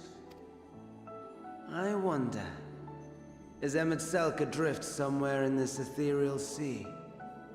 In defeat, finally remembering your time together in Elpis. How it must gall him to be entrusted with knowledge of the final days, only to be rendered powerless to act upon it. So many lifetimes dedicated to restoring his beloved Amarok in blissful ignorance. Oh, folly. But make no mistake, my life as Hermes is not the reason I invited the world's end. I have lived. I have struggled. I have dredged the very depths of despair. And in the detritus of existence, I found the truth. I served a great ruler, powerful beyond measure. The world his dominion. Yet even he and his vast empire were destined to fall. To become one with oblivion. At the end of life's journey lies only death. So I ask you, Why live at all? We betray. We torment. We murder. We are wicked, spiteful creatures, without exception. If life is so sacred, so precious, why fill it with such misery? Man wallows in a hell of his own making without purpose or meaning. To live is to suffer, and I would end that suffering by my own hand. It matters not if it flies in the face of all believed right and just. Death is the only solution!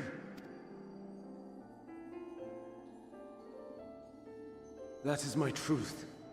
My answer to the question. And yet,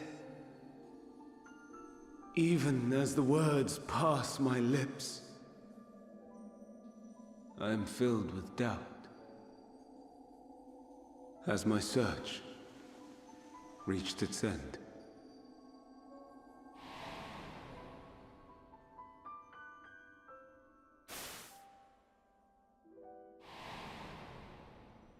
Was this the only way?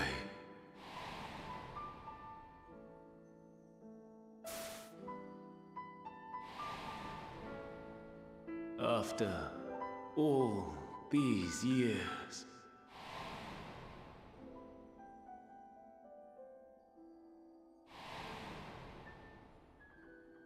is this the answer I was hoping for?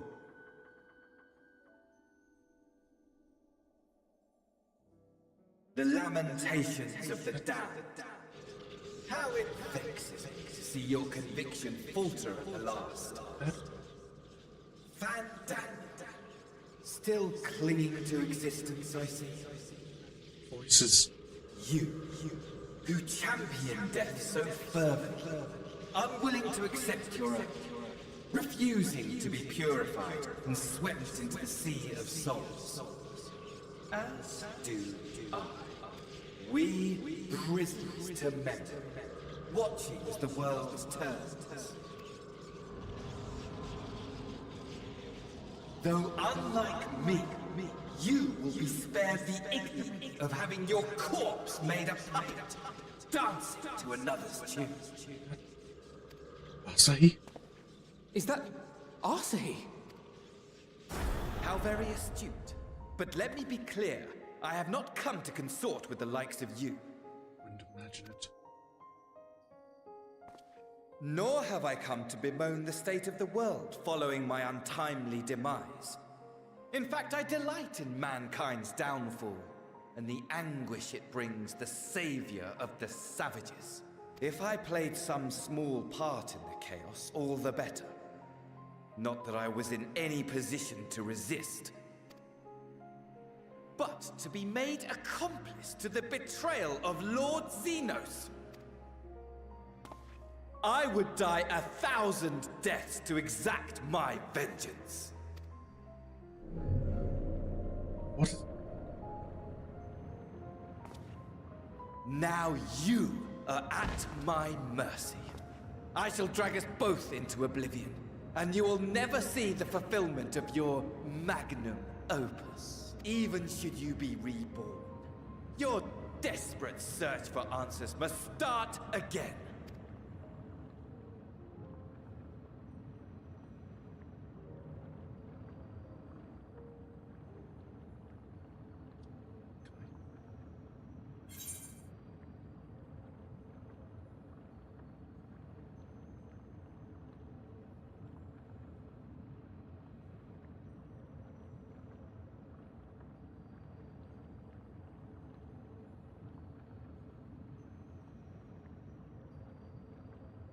Which is a Sorin response here? This is always the one that kind of stops me. Is which one's?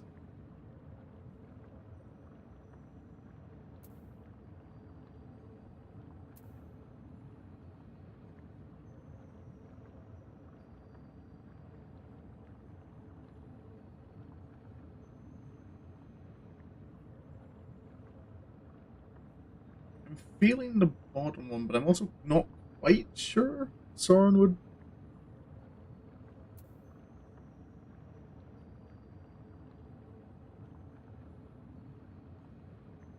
Because he did see the person that Hermes was originally.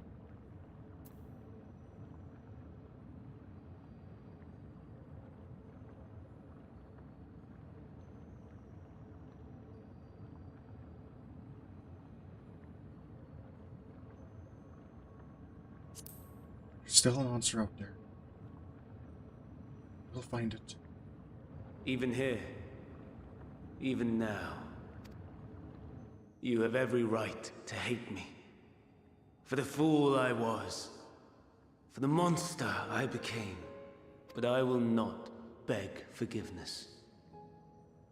The tale of Hermes, the man who knew so much, yet understood so little, ends here.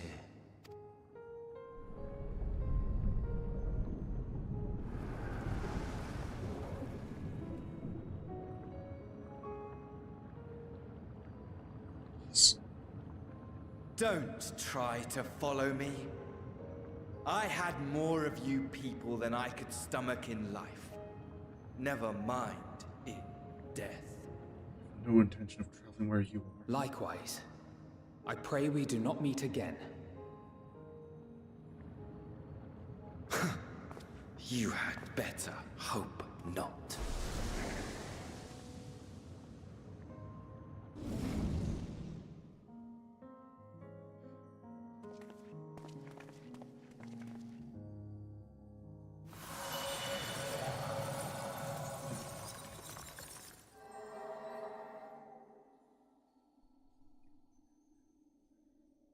We're not done yet.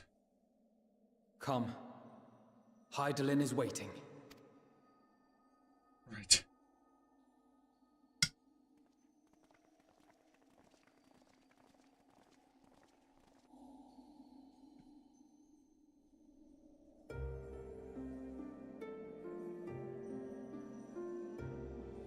This is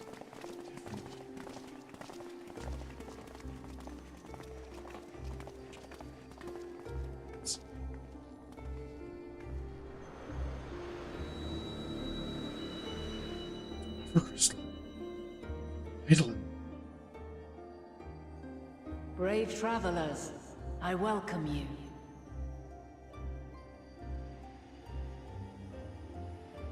Hydaelyn?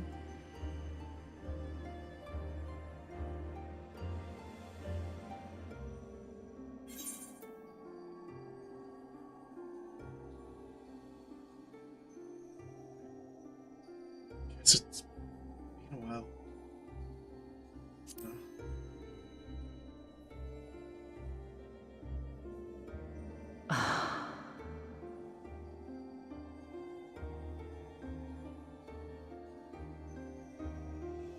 I see. Thou didst journey under Elpis. And now, the rivers of time converge.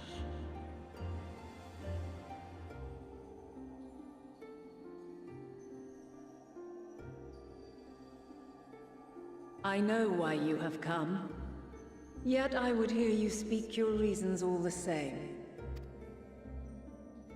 You created the moon to deliver mankind from the final days. But is that really how it has to end? We do not wish to abandon this world. We want to protect the source and all of its shards. To flee is but one of two paths. The other leadeth to Meteion, far beyond the stars, where she doth chant creation's requiem.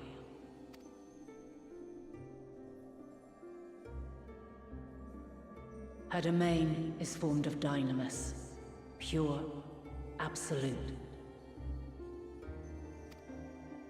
Where emotion and memory govern all, ether will avail you naught. Meteion hath gathered the pain and despair of countless stars, and to go unprepared is to go unto your doom. We'll beat her. We'll win. I swear it.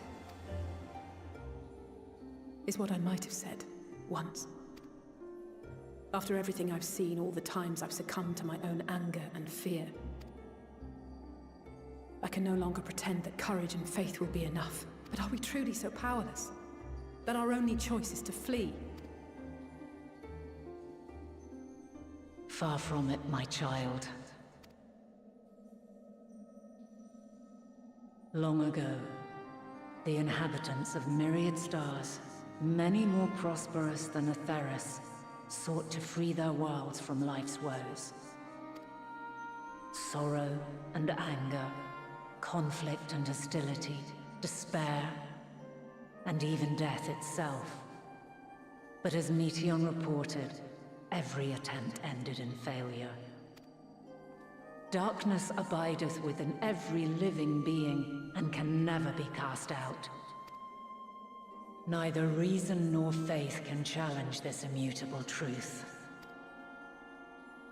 To live is to suffer, and in suffering, find strength, and purpose, and hope. As you have done so many times before. Thou dost pursue an impossible dream, yet knowing this, you pursue it nevertheless. And thou hast learned to depend on others as they do thee. Thy yearning for the power to save the powerless hath ever driven thee to greater heights. Thou hast grown strong. Though those closest to thee no longer walketh by thy side, their love remaineth thy guiding light. For duty's sake, thou hast been bound by truths unutterable time and time again. Yet thy heart hath never wavered, as thy companions will attest. In thy pursuit of mysteries great, all thou believest is brought into question. Undaunted, thy thirst for knowledge remaineth unquenched. The fires of hatred that once burned in thy heart burneth no more. From their ashes doth spring the light of love, warm and pure. As witness to black calamity, thou despaired at man's helplessness. Resolved, thou didst unite a distant world on the brink of collapse.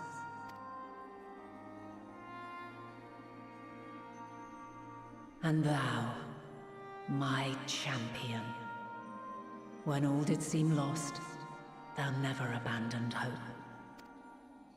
For every trial and every foe that did bar thy way, thou hast proven equal to the challenge, drawing courage from the many bonds forged on thy journey. You have all known despair, and though the end approacheth, you walk on, heads held high. Therein lieth your power, the strength to silence the song of oblivion.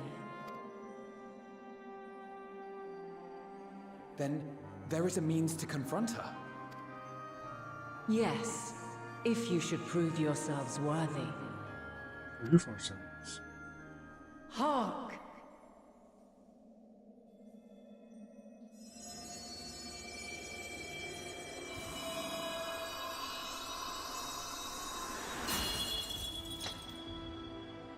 Nigh impossible is it to send mortals to the edge of the universe.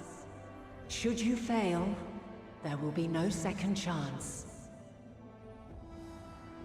As the will of the star, I ask of you this. Do you possess the fortitude to stand firm when all around you doth crumble? Do you possess the faith to vanquish despair itself? Should you lack the strength to best a supreme deity, I cannot allow you to make the journey. You must leave this star and never return.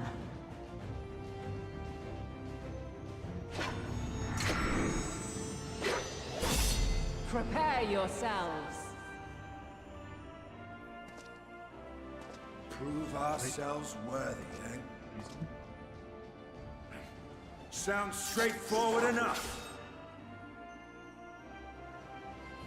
Aye. No room for confusion there. In any case, we've come too far to back down now.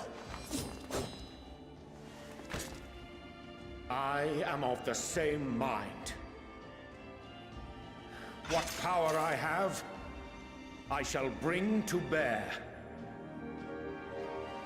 The three of you seem to be forgetting who we're up against. It's not every day we battle a divine being of untold power. Well, not quite every day. Do try not to get underfoot. Needless to say, there'll be no margin for error. Let us hold nothing back. For the people of this world and those beyond the rift.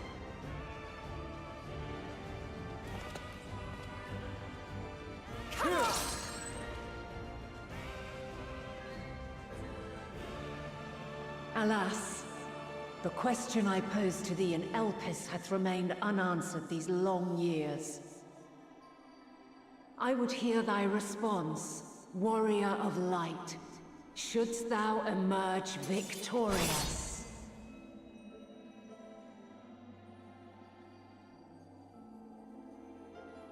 You'll hear my answer.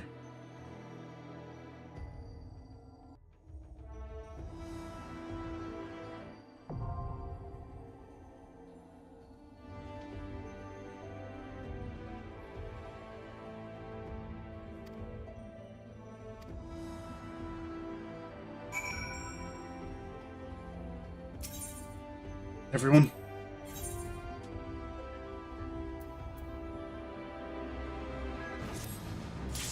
Together.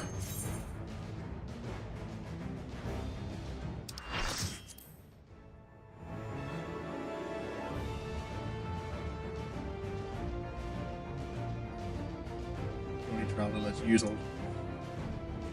Though I still remember my hype when I first got to this, and it kind of was like, wait, I can actually fight with all the Scions for once? Divine light. Hydaelyn. I, the last of my kind, shall test thee. Come, prove thy worth. Alright.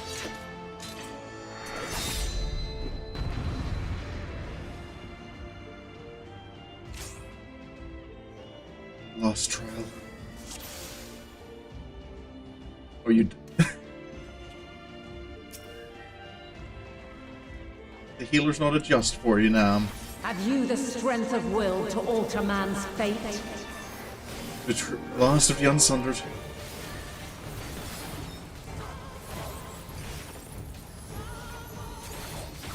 Make ready. Hold still. You're mine. A change of arms. May the test continue. You're mine.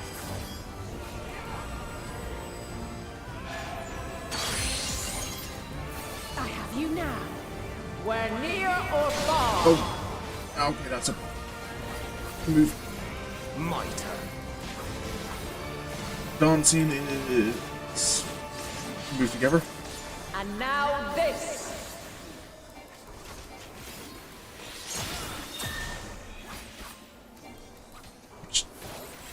This one. That's back away, isn't it?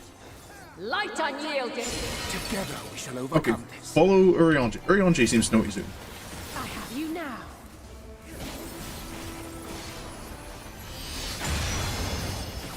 My turn. Hold still. There.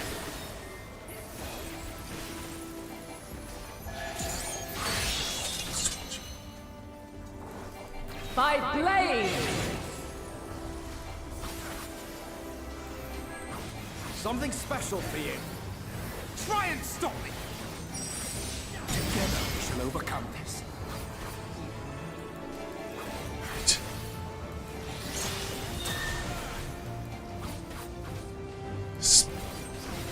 Completely different than the last time I fought her. I have you now. We're near or far. It's kind of cool to see that some of the Scions take a moment to learn the mechanics as well. Allow me. Mitre. Mitre.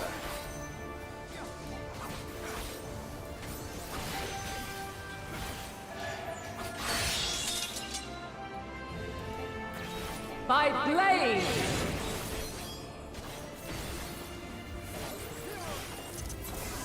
Make ready. Crystals of light. To me. Crystals of... What is... this?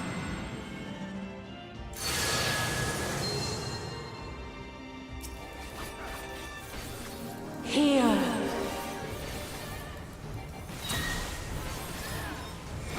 The song of creation's end. This is... Feel.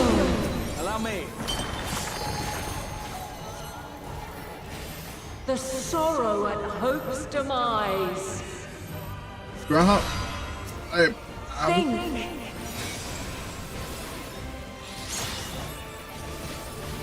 And find your way in the darkness.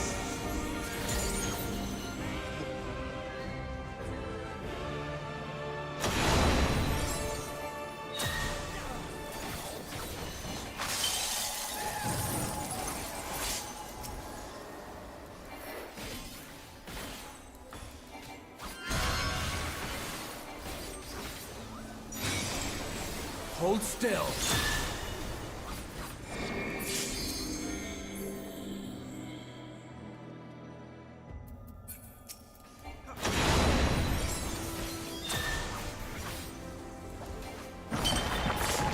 Just a little more. How is it?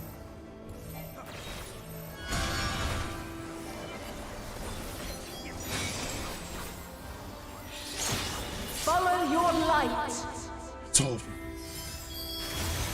Or fly, my children, and never look back.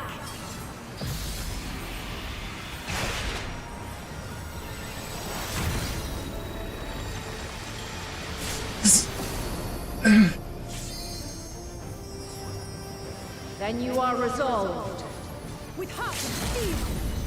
Away with you. Alice, hey. This test is far from over. By crystal's light. Let's give them a show.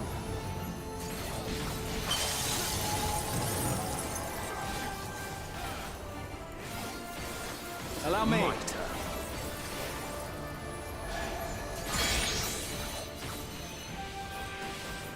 Light unyielding.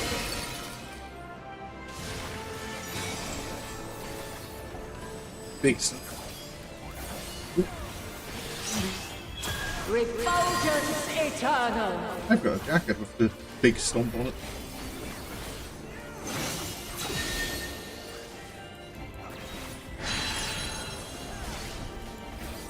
I will not hold back.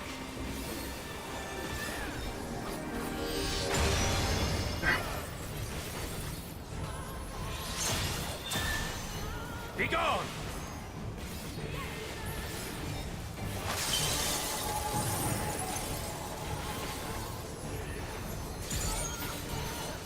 Together we shall overcome this.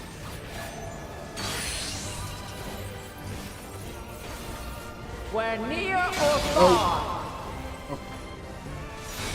Oh. You have a Diamus? Resurrection in this one? I have you now. We're high or low.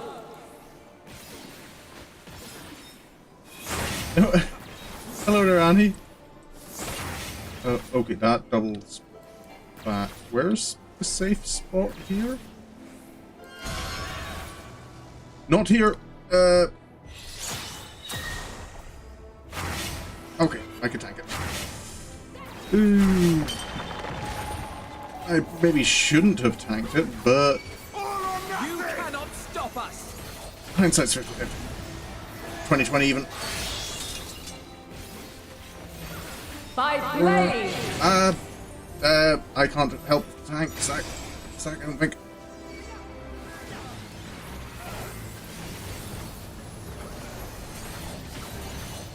Allow me.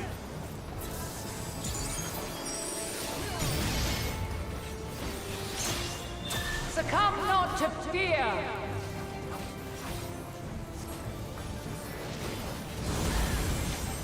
Ow. I have you now. This is... a lot of light?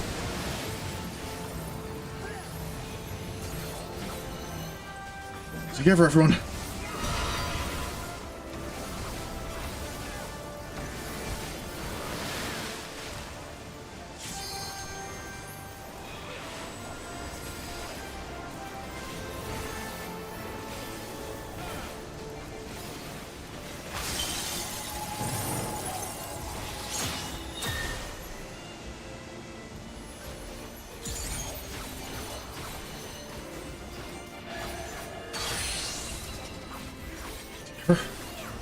Where near or far?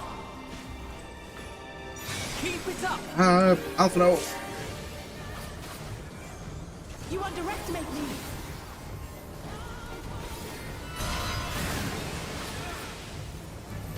I'll fight again. Together we shall overcome this. Allow me.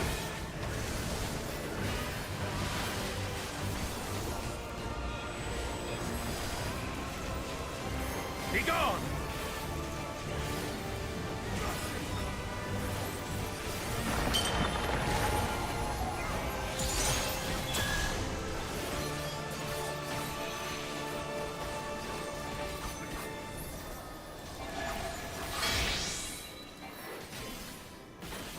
Light unyielding!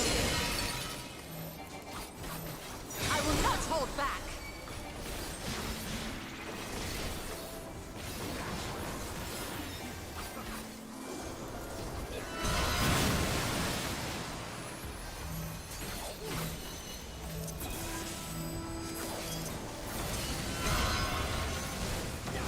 You underestimate me! I nearly got myself killed there, and I don't. Okay, no, useless. Okay, you get 2 revives in this. Make ready! Useless. 1 left. Away with you!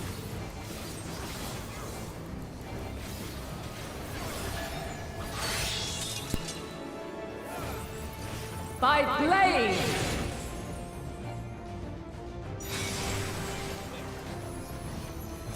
Try and stop it! Something special for you! A little more.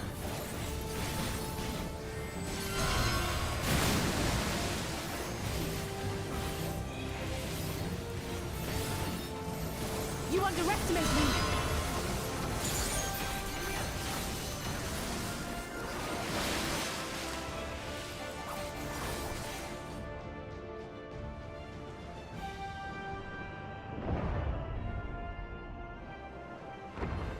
Hydaelyn?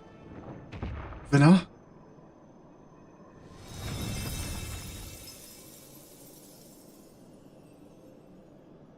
At last, man has the strength to.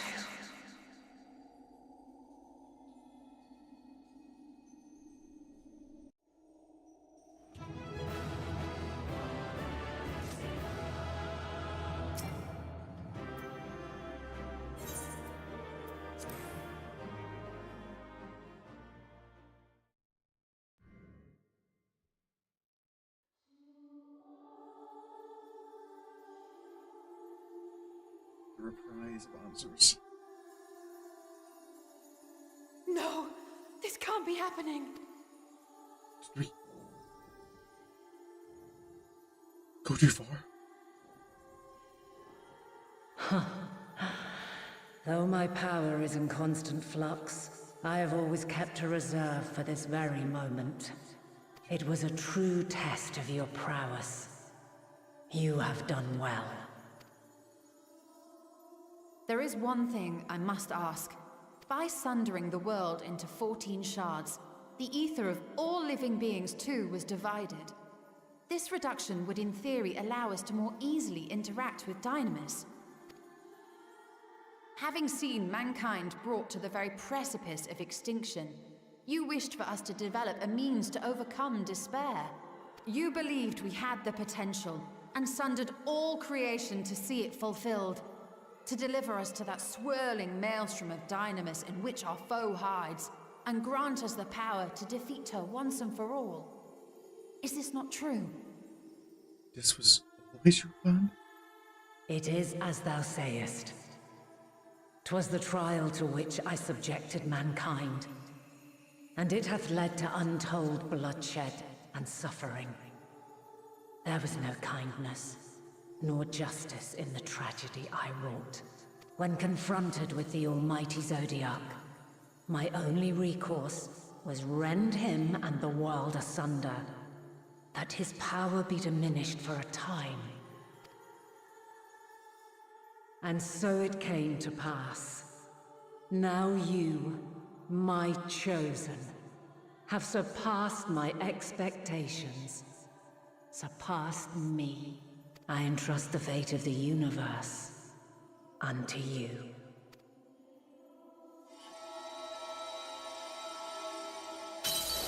This crystal contains the memory of Meteion's passage through the stars. Deliver it unto the Loporrits. They will guide you to her. To Meteion.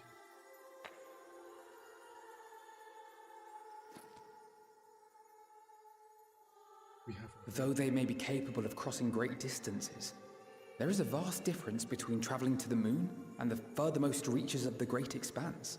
And unlike Meteion, we cannot simply soar on waves of Dynamis to our destination. We'll find a way. Indeed. To make such a journey would require an astronomical amount of ether. But a solution lieth close at hand.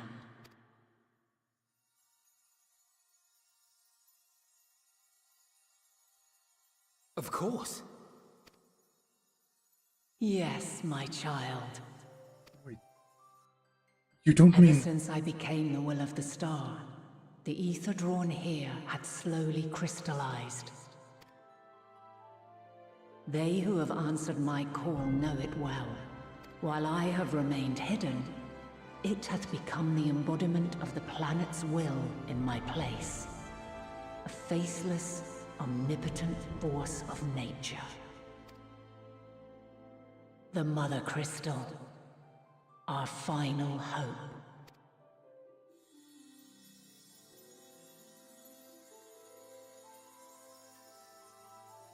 Alas, I can do no more. The fulfillment of this task doth fall to you, my chosen. Now, heed these words. Darkness and light, despair and hope. As goeth one, so goeth the other. Become light, become hope.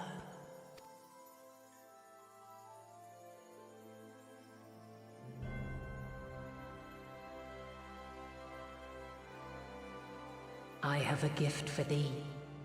Come closer.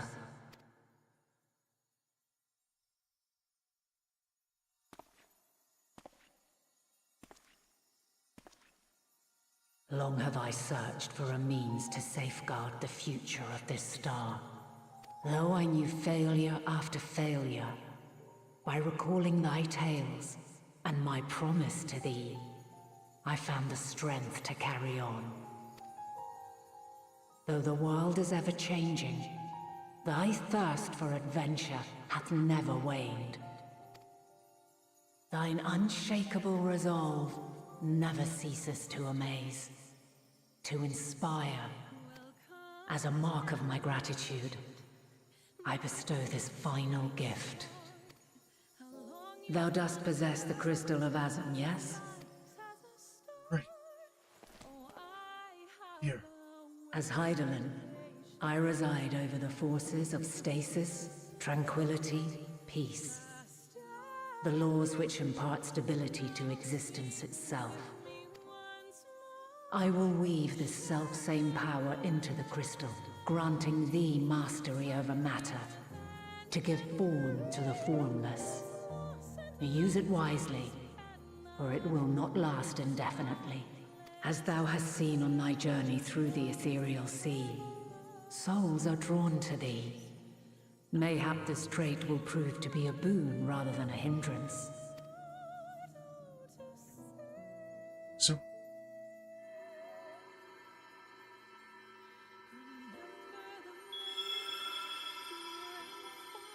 It is thy hopes and prayers that enable Azam's invocations and give them life. So keep them close. But pray, remember this. When the way forward is hidden, even from the mind's eye, look not to the invocation, but within yourself. These were the words of the crystal's original bearer.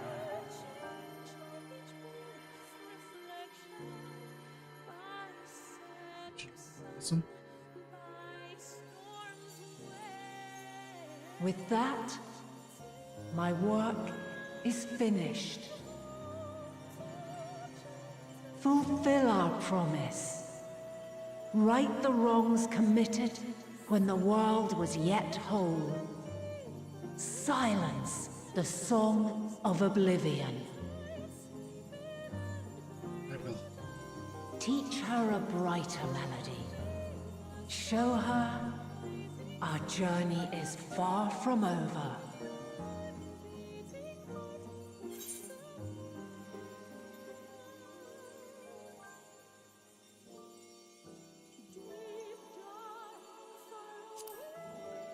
Sure. Thank you. Enough.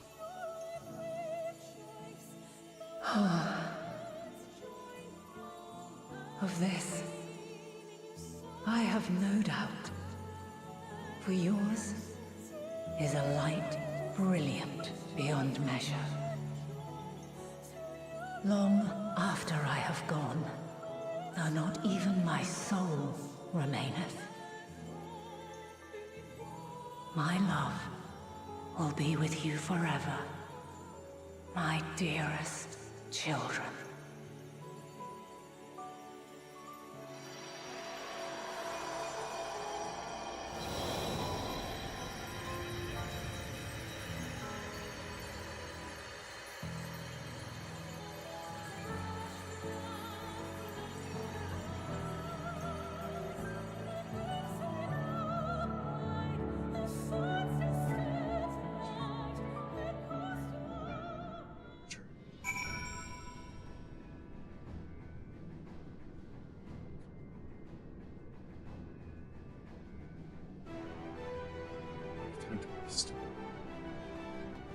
We have to answer that wish.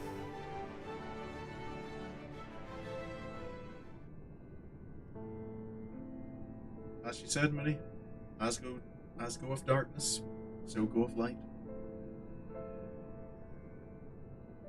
And I'm glad to see you well. Though we could roughly place your souls, deep as you went, we could neither see nor hear you. The fluctuations in your ether near the end gave me quite a fright. What in the world happened?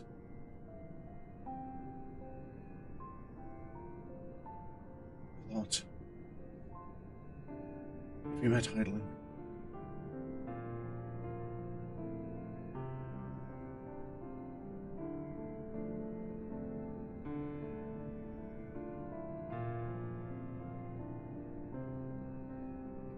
Mean to say Hydaelyn is... No. There's no time to feel our feelings. We must carry out Hydaelyn's will without delay. We'll find Meteion if it's the last thing we do. If you wouldn't mind handing over the crystal, that is. The fancied navigatory one. Of course. She said it was for you.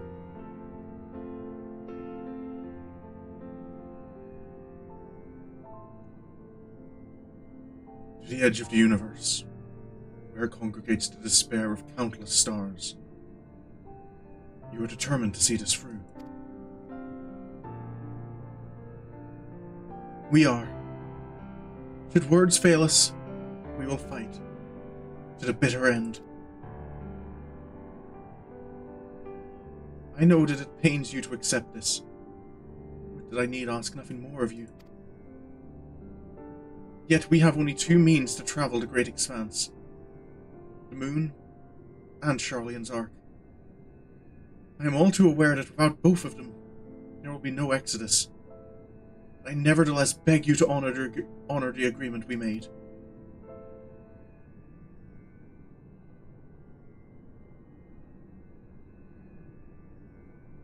The Forum's decision will be honored.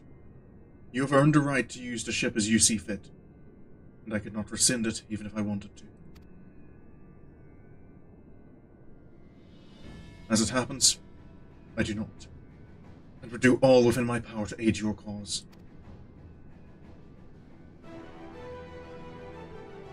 With that settled, might I suggest you rest a while?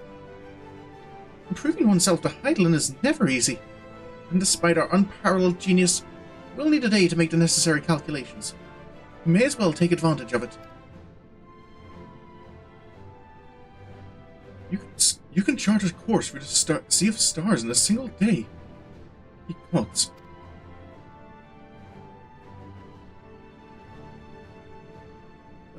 Shall we head above ground for some fresh air then? Perhaps a nap.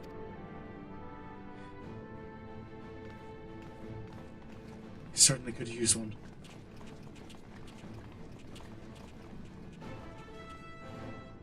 Oh, it seems like it'll be a big day.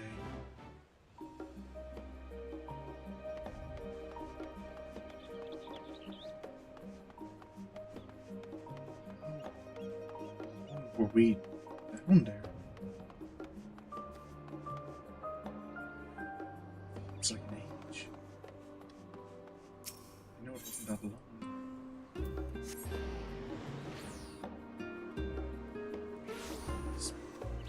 She really...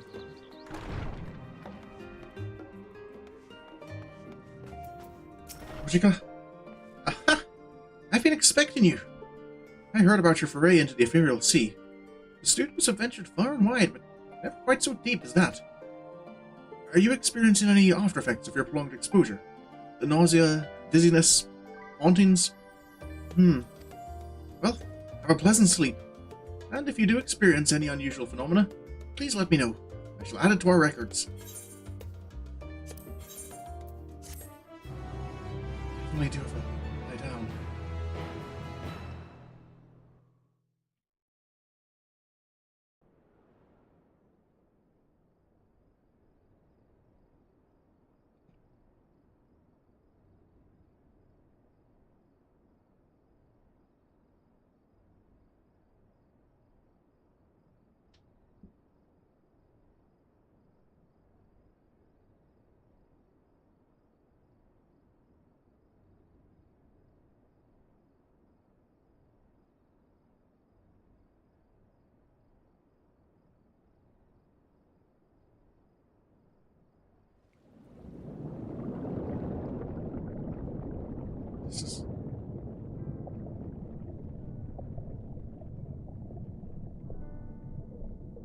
There you are.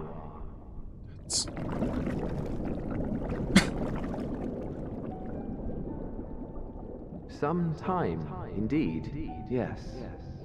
For you, at least.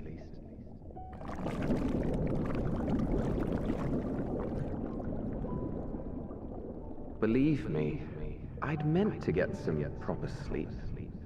But here we are, drifting along instead. Well, well, you too. And so we remain, to watch and wonder.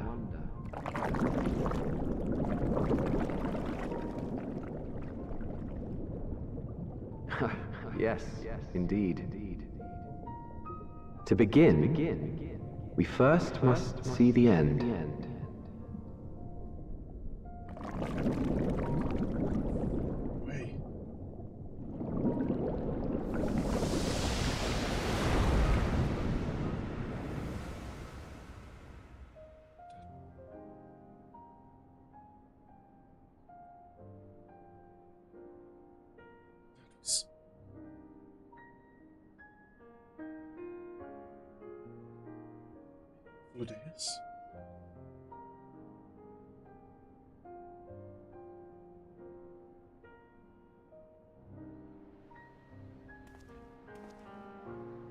Right.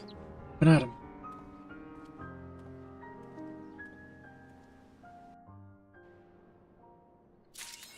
There's work to be done.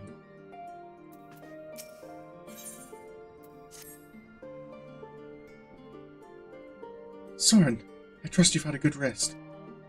An envoy of Master Foshno has arrived not long ago with a message. The Loports have determined Meteion's location. We've been asked to gather at the rostra. I'll meet you there, along with the others. Right.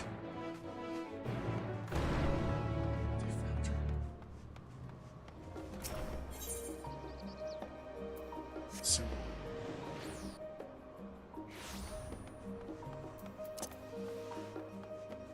Is this it?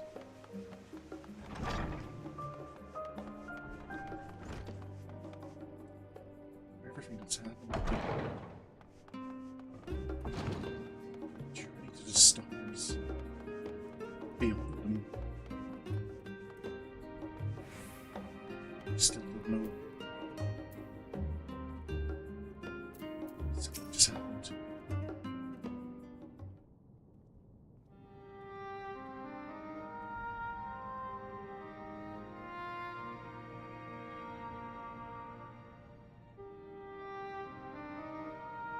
Everyone appears to be present and accounted for. Good. As you know, the Loports have deduced the whereabouts of Meteion by means of a crystal bequeathed to us by Hydaelyn herself. Your core's location is a place far beyond the moon, in the farthest reaches of the Sea of Stars, at the edge of creation.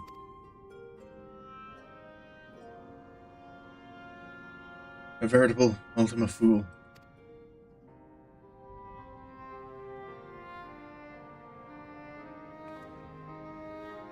Indeed. How then are we to reach it? An excellent question. Luckily for you, I have an equally excellent answer. In theory, with its advanced propulsion systems, the moon is capable of delivering you to Ultima Thule, but the myriad other facilities housed within would greatly impede travel through the Sea of Stars. Even the Mother Crystal may not possess an ether enough to bear so massive a vessel to our destination and back. However, if we integrate our hyperhopper into your ether burner, we should be able to fire things up and jump our way to the edge of the universe in no time. Is that simple? Oh, Father, does this mean...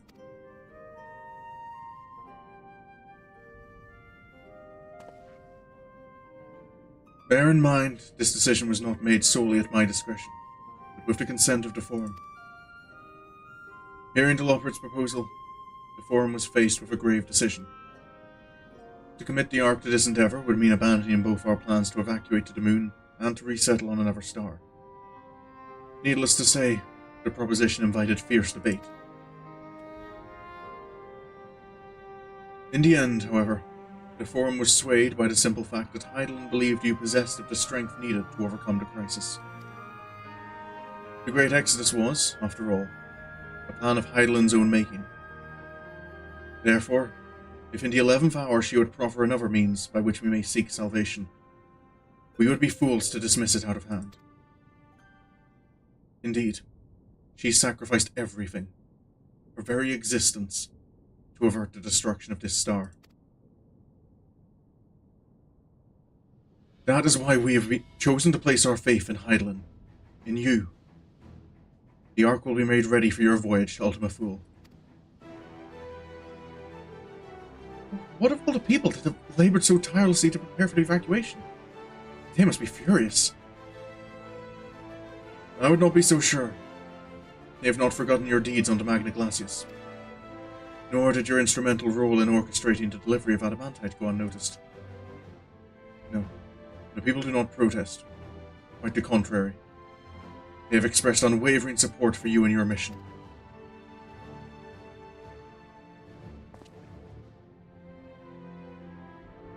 Are the Loports too willing to abandon the Exodus? Were you not listening when we said we were born of Hydaelyn's love for affairs and its people? If it means your survival, we would do anything to help. And you'll most certainly have need of our expertise where you're going. There's no guarantee Ultima Thule is a place that supports life. An otherwise vexing problem our know-how can remedy. Besides, Hydaelyn chose us to lead the way to Meteion. Why else would she give you a crystalline we can decipher? But, more importantly, we were perfectly content to evacuate Ephesus until you brought us here, Ryonji. Now we're enamored with the place, so what choice do we have but to save it?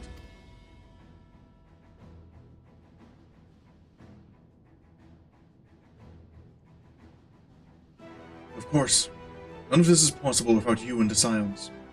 So I must ask, are you certain you wish to do this?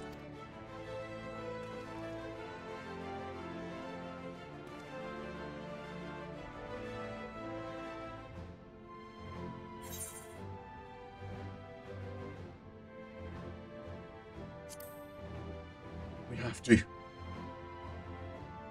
Save our world.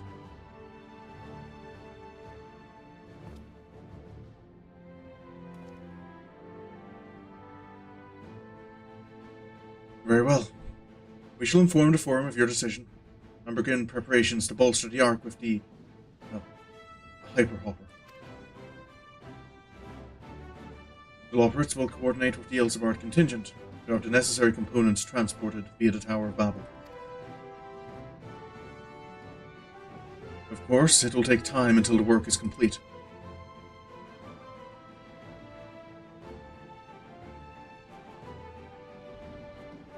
For now, pray take your ease. It would seem there's naught to do but rest and prepare. Shall we? If that's all there is for it.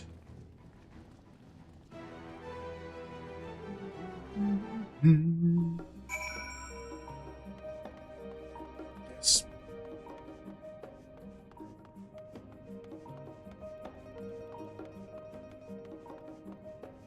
It's weird after everything to just be waiting. Suppose there's been much for it, is there?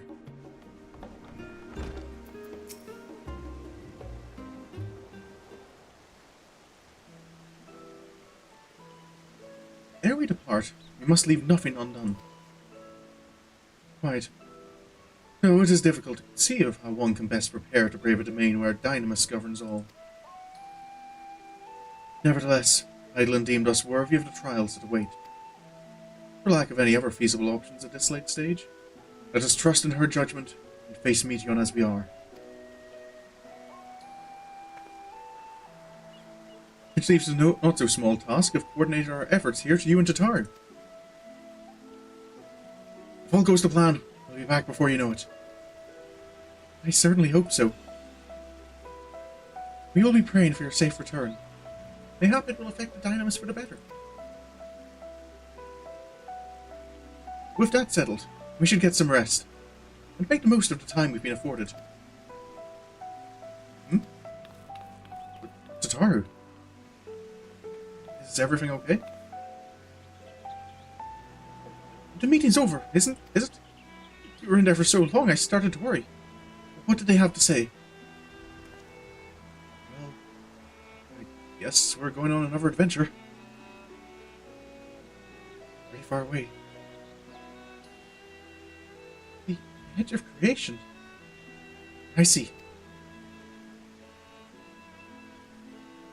Rest assured, everything will remain in order until you return. And you will return. Actually, Sorin, could I borrow you for a moment? Me? Looks like your plans for the interim are decided. When the two of you have finished, meet us back at the Baldesian Annex, alright?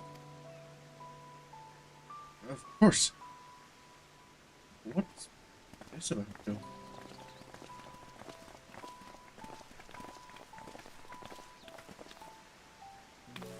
Come with me to the Agora. I have something to show you. Of course. Markets? What's Tataru up to?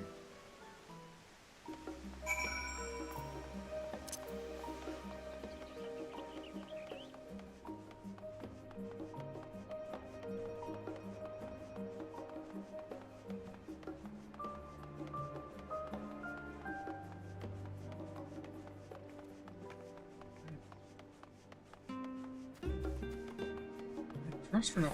I only assume it's important, given everything else that's happening.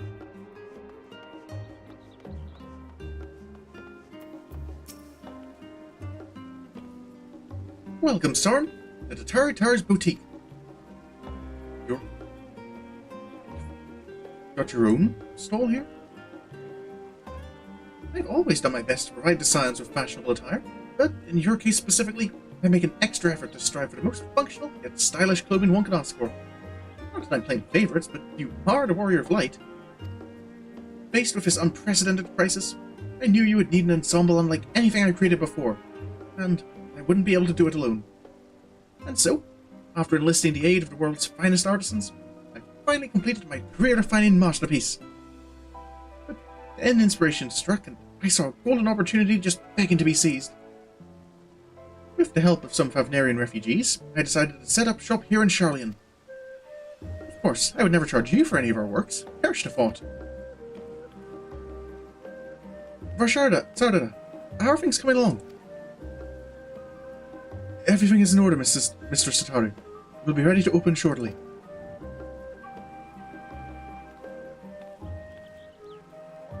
What's the sparkles on the...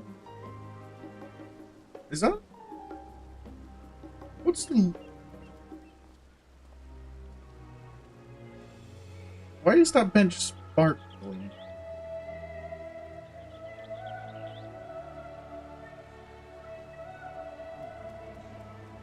Which is why I brought you here. Be our very first patron. Oh, right. Oh yeah, start of a side quest. Okay. It's just the same sparkle that's normally like a quest pickup. Would you mind waiting here a moment longer? Is it? Oh yeah, there it is. Secret in the box.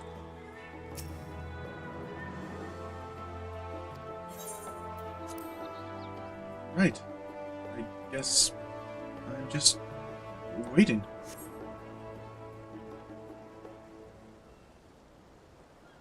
But I don't think we have much urgent at the moment.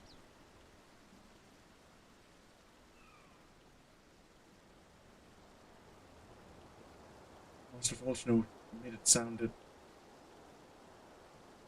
Huh, I did not expect to find you here.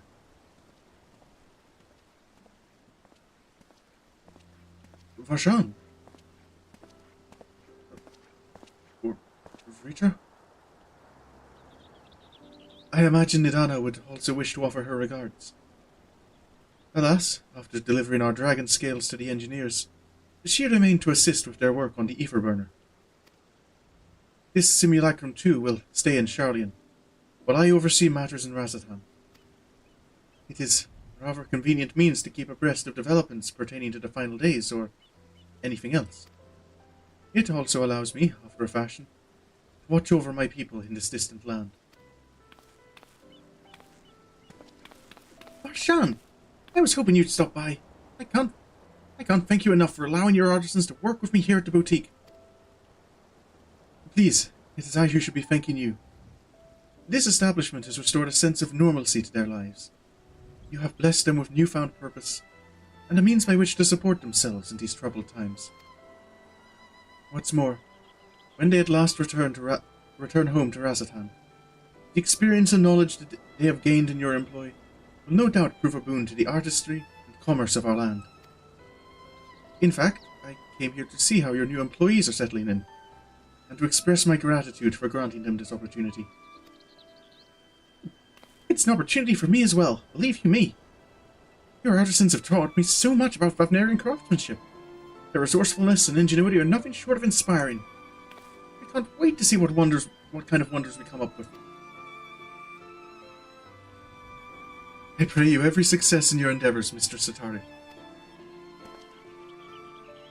Before coming here, I heard word of the Forum's decision, of what will soon be attempted. It was only then that I first understood why my father called this star the last bastion of hope. Indeed, it was the last bastion, for the flame of every other star he encountered had likely been extinguished. In the boundless dark, The light of brimming life must have been blinding in its splendor. You journey unto the heavens to protect that light. May the scales of my kin serve you well. I have faith you will prevail, and restore peace and tranquility to this star.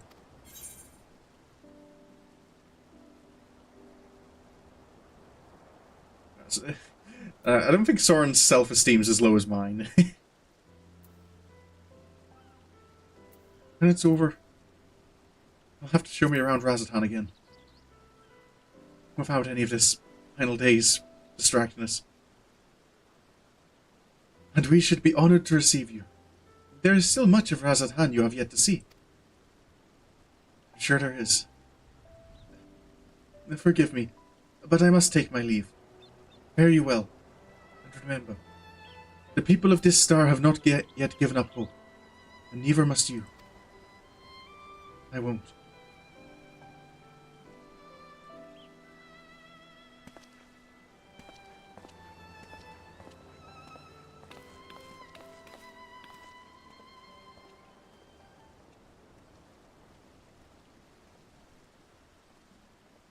Looks like Tataru's still not ready for me.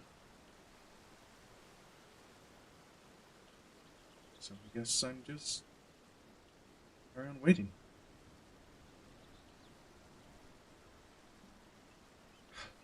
Where must I go to get a meal of some flavor in this wasteland of taste? Who is this? Oh,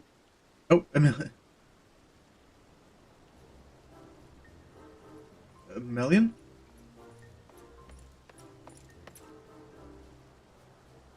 Or Hydaelyn, even. Sorin, old boy! Hi. Whatever are you doing here? Just waiting a little. A new boutique, you say? I had been meaning to expand my wardrobe. Yes, something with a little bit more flair, perhaps. Befitting a man of my station. Do I have nowhere to flaunt said raiment so long as my confinement continues indefinitely? Aye, young Lord Fortoms insists that so long as there is work to be done, no matter how trivial, I must abide here in Sharlayan. The honorary little... Thus do I toil, though every fibre of my being rails against it. Why, I've even suffered the company of that brute Sicard to see supplies transported in a timely fashion. Yet he was the one granted leave this morning to participate in some supposed covert operation. So I suffer instead for his otherwise welcome absence, now burdened with extra busy work. And without Honorar here, there is no one to prepare my meals. I came here in the hopes of finding a nice cafe, perhaps. Alas, the Sharlayan delicacies I've sampled were lacking in every respect. Have you tried out? Did Seri try and troll him with the Archon loaf? Well, if you head down to the docks, there's a cafe there called The Last Stand. From what I hear, if you want nice food here, it's might be your only choice.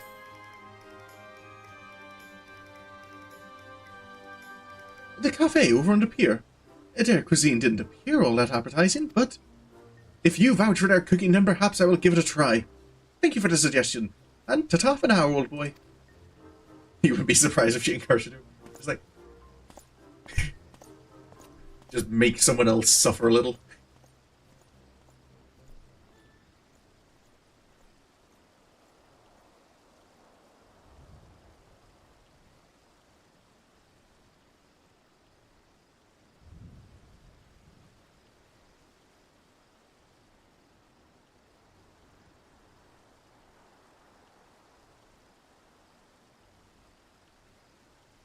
Okay, who's this? Oh well, is that Sorin and Tataru I spy? My brain said Sorin for a moment. Oh no, Hancock. I would have preferred Sorin.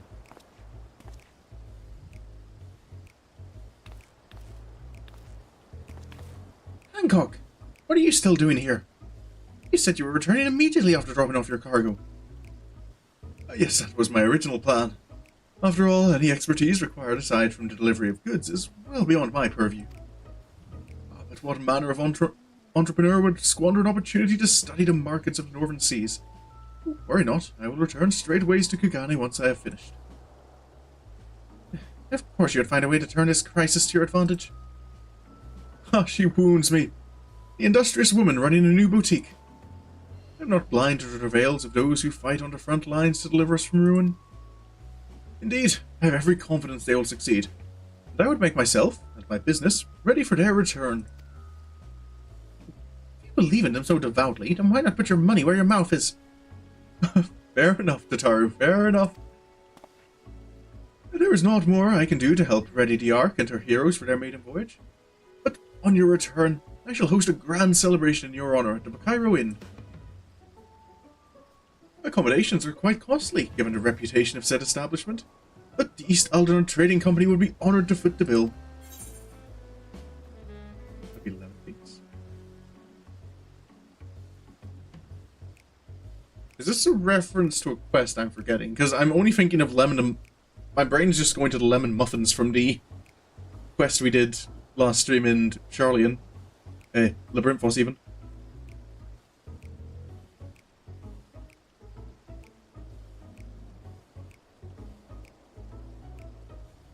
I don't think Sorin would say no to the request.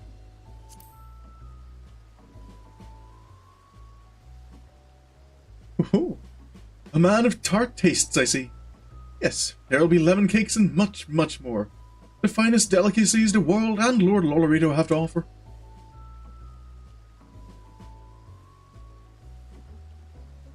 But let us speak more of this upon your return, lest I draw even more of Tataru's ire. Until next we meet.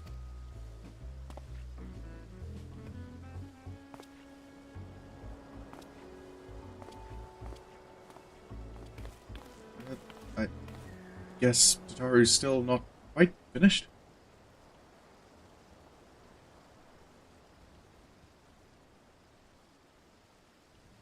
And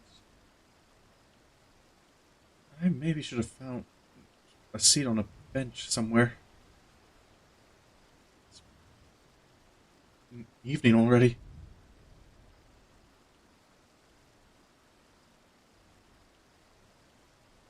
Ah, Sorin, decided to spend your time at the markets, did you?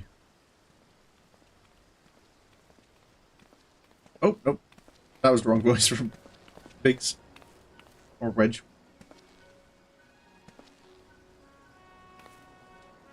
Tataru! Biggs, Wedge!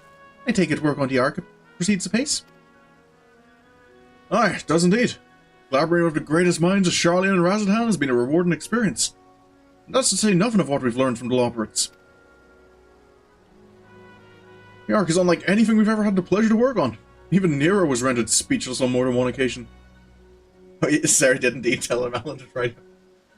Yeah, I thought she might.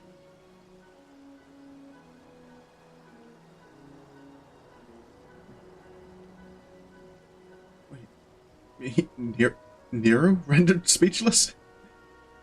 I feel I should have been there. I can't wait for you to see it. I'm sure it's amazing. And you'll never guess who paid us a visit before he came to Sharlayan. Alpha! I think he sensed the coming danger and returned to check on us. I did see he was there with you. He always was one to turn up in times of need. I suppose that's why he decided to join us here in Sharlayan. Good thing, too. I don't know how he does it, but he has a knack for brightening your day just by being there. Oh yeah, the copy-paste message. I've seen that one a few times. And I don't quite get that one. I don't know what the intent behind it is.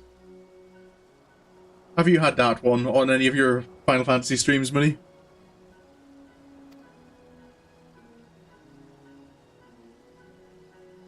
It's still hard to believe we have the means to send you off into the great expanse, so the farthest known reaches of, well, everything. Never thought I'd live to see such marvels. Yeah, here I am. More often than not, you and the Scions are the catalyst that sparks the need for these great innovations. Think how much I'd have missed out on it had I not been a member of the Ironworks. An awful lot of work, to be fair. And the privilege of being worked like a cart chocobo.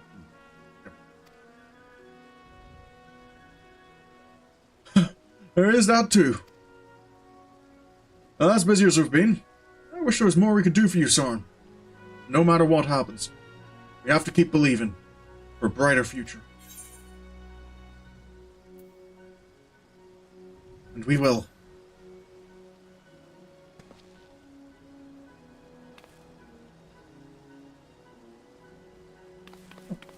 And when you head back, would you tell the engineers I'll be along shortly with refreshments? That's very kind of you, Tataru. I'll be glad to hear it. And on that note, Wedge and I should get going. Still a few more supplies to gather before you return.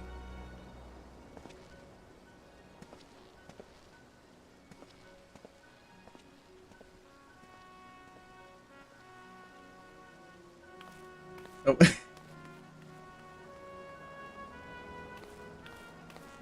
Tataru, how are things going along? Terribly sorry for the wait. Right this way, if you please.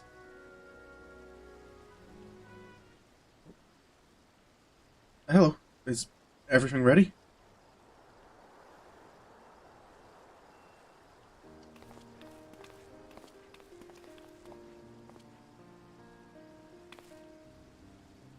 Right. I don't believe the two of you have been formally introduced. This is Varsarida, from Palakistan. I think I recognize you. From Ingardamold. I think. Correct me if I'm wrong.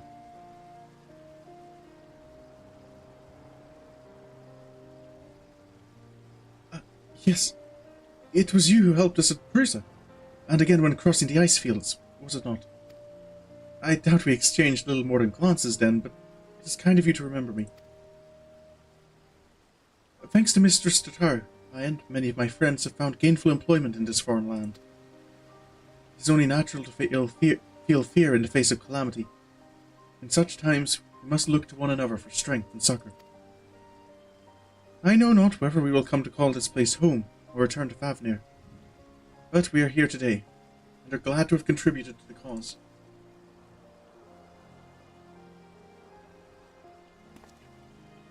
And contribute they did, by helping to make your new garments as durable as possible.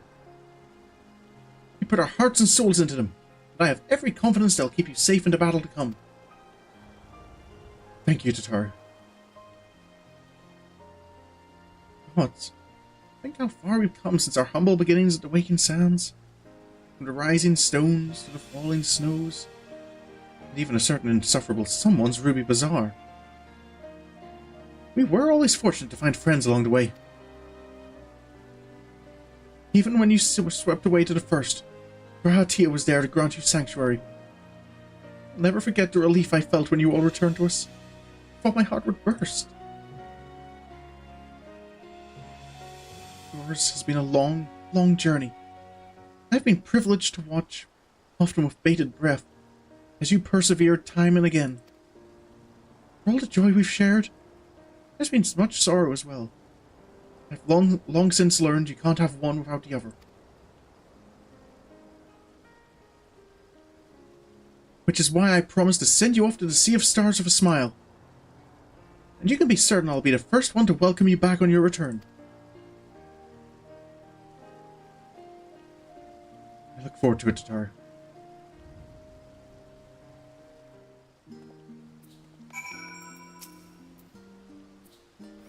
In addition to your new ensemble, we have raiments and weaponry for every need. So please, feel free to browse our stock.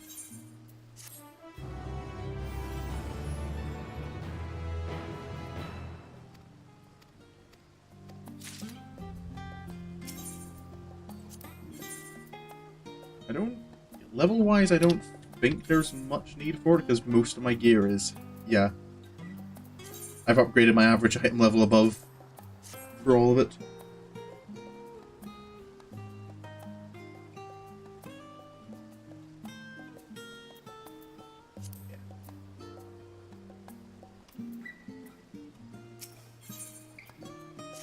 I know I'm going on a little later, but I know where I want to end this stream. I realize you've still got lots to do before you depart, so I won't keep you any longer. I do hope you can find a moment for yourself. And the others can as well. They said they were returning to the Baldesian Annex, though I doubt they stayed for long. If you decide to go looking for them, I'd suggest speaking with Kryl first. I'm sure they would have told her their plans.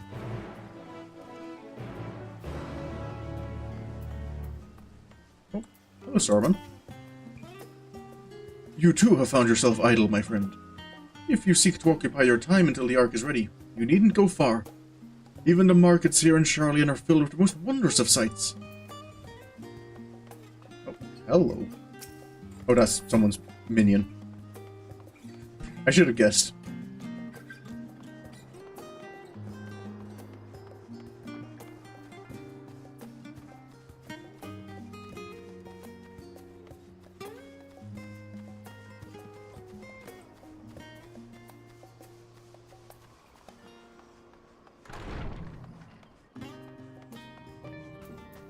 Hello, Kryl. You're back. I take it you received your gift from Tatara. You knew about it? It was a surprise long in the making, with many, many long hours of fretting to get everything just right. I'm glad to see it realized, and with great success. If you're looking for the others, though, they've already taken their leave. Y'shtola, Thancred, and Urianger have gone to the last stand for a bite to eat. Alize and Grahatia, meanwhile, thought their time would be better spent poring over books at Nomenon. As for Alphino and Estinian, well, they've elected to pay a visit to the Levier estate, though Estinian seemed somewhat reluctant to go. I'm sure they would all be glad for your company, if you've a mind to seek them out. Should you be feeling peckish, I'd suggest heading to the last stand before Y'shtola and the others finish eating. But above all else, it would be foolish to run headlong into battle in a fatigued mess, so do remember to get a good night's sleep. Though I feel I might be changing my mind now that I'm... because I feel there's a fair few longish cutscenes you go around still in Sharlayan. My thought was I kind of wanted to end the stream starting in the new area.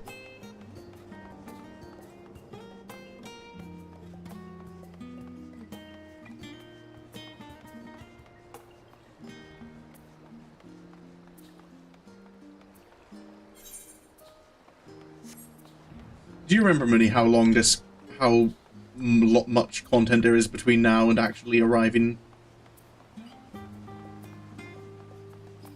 I do feel that could take a while.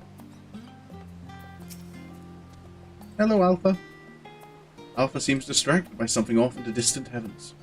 You cannot help but wonder what he senses out in the sea of stars.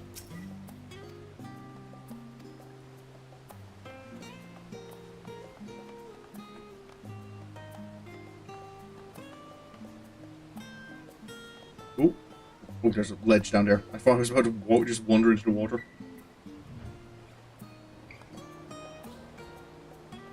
Yeah, I feel it is maybe better to save there. But definitely approaching the end of Endwalker now. So I'm going to be finishing up here.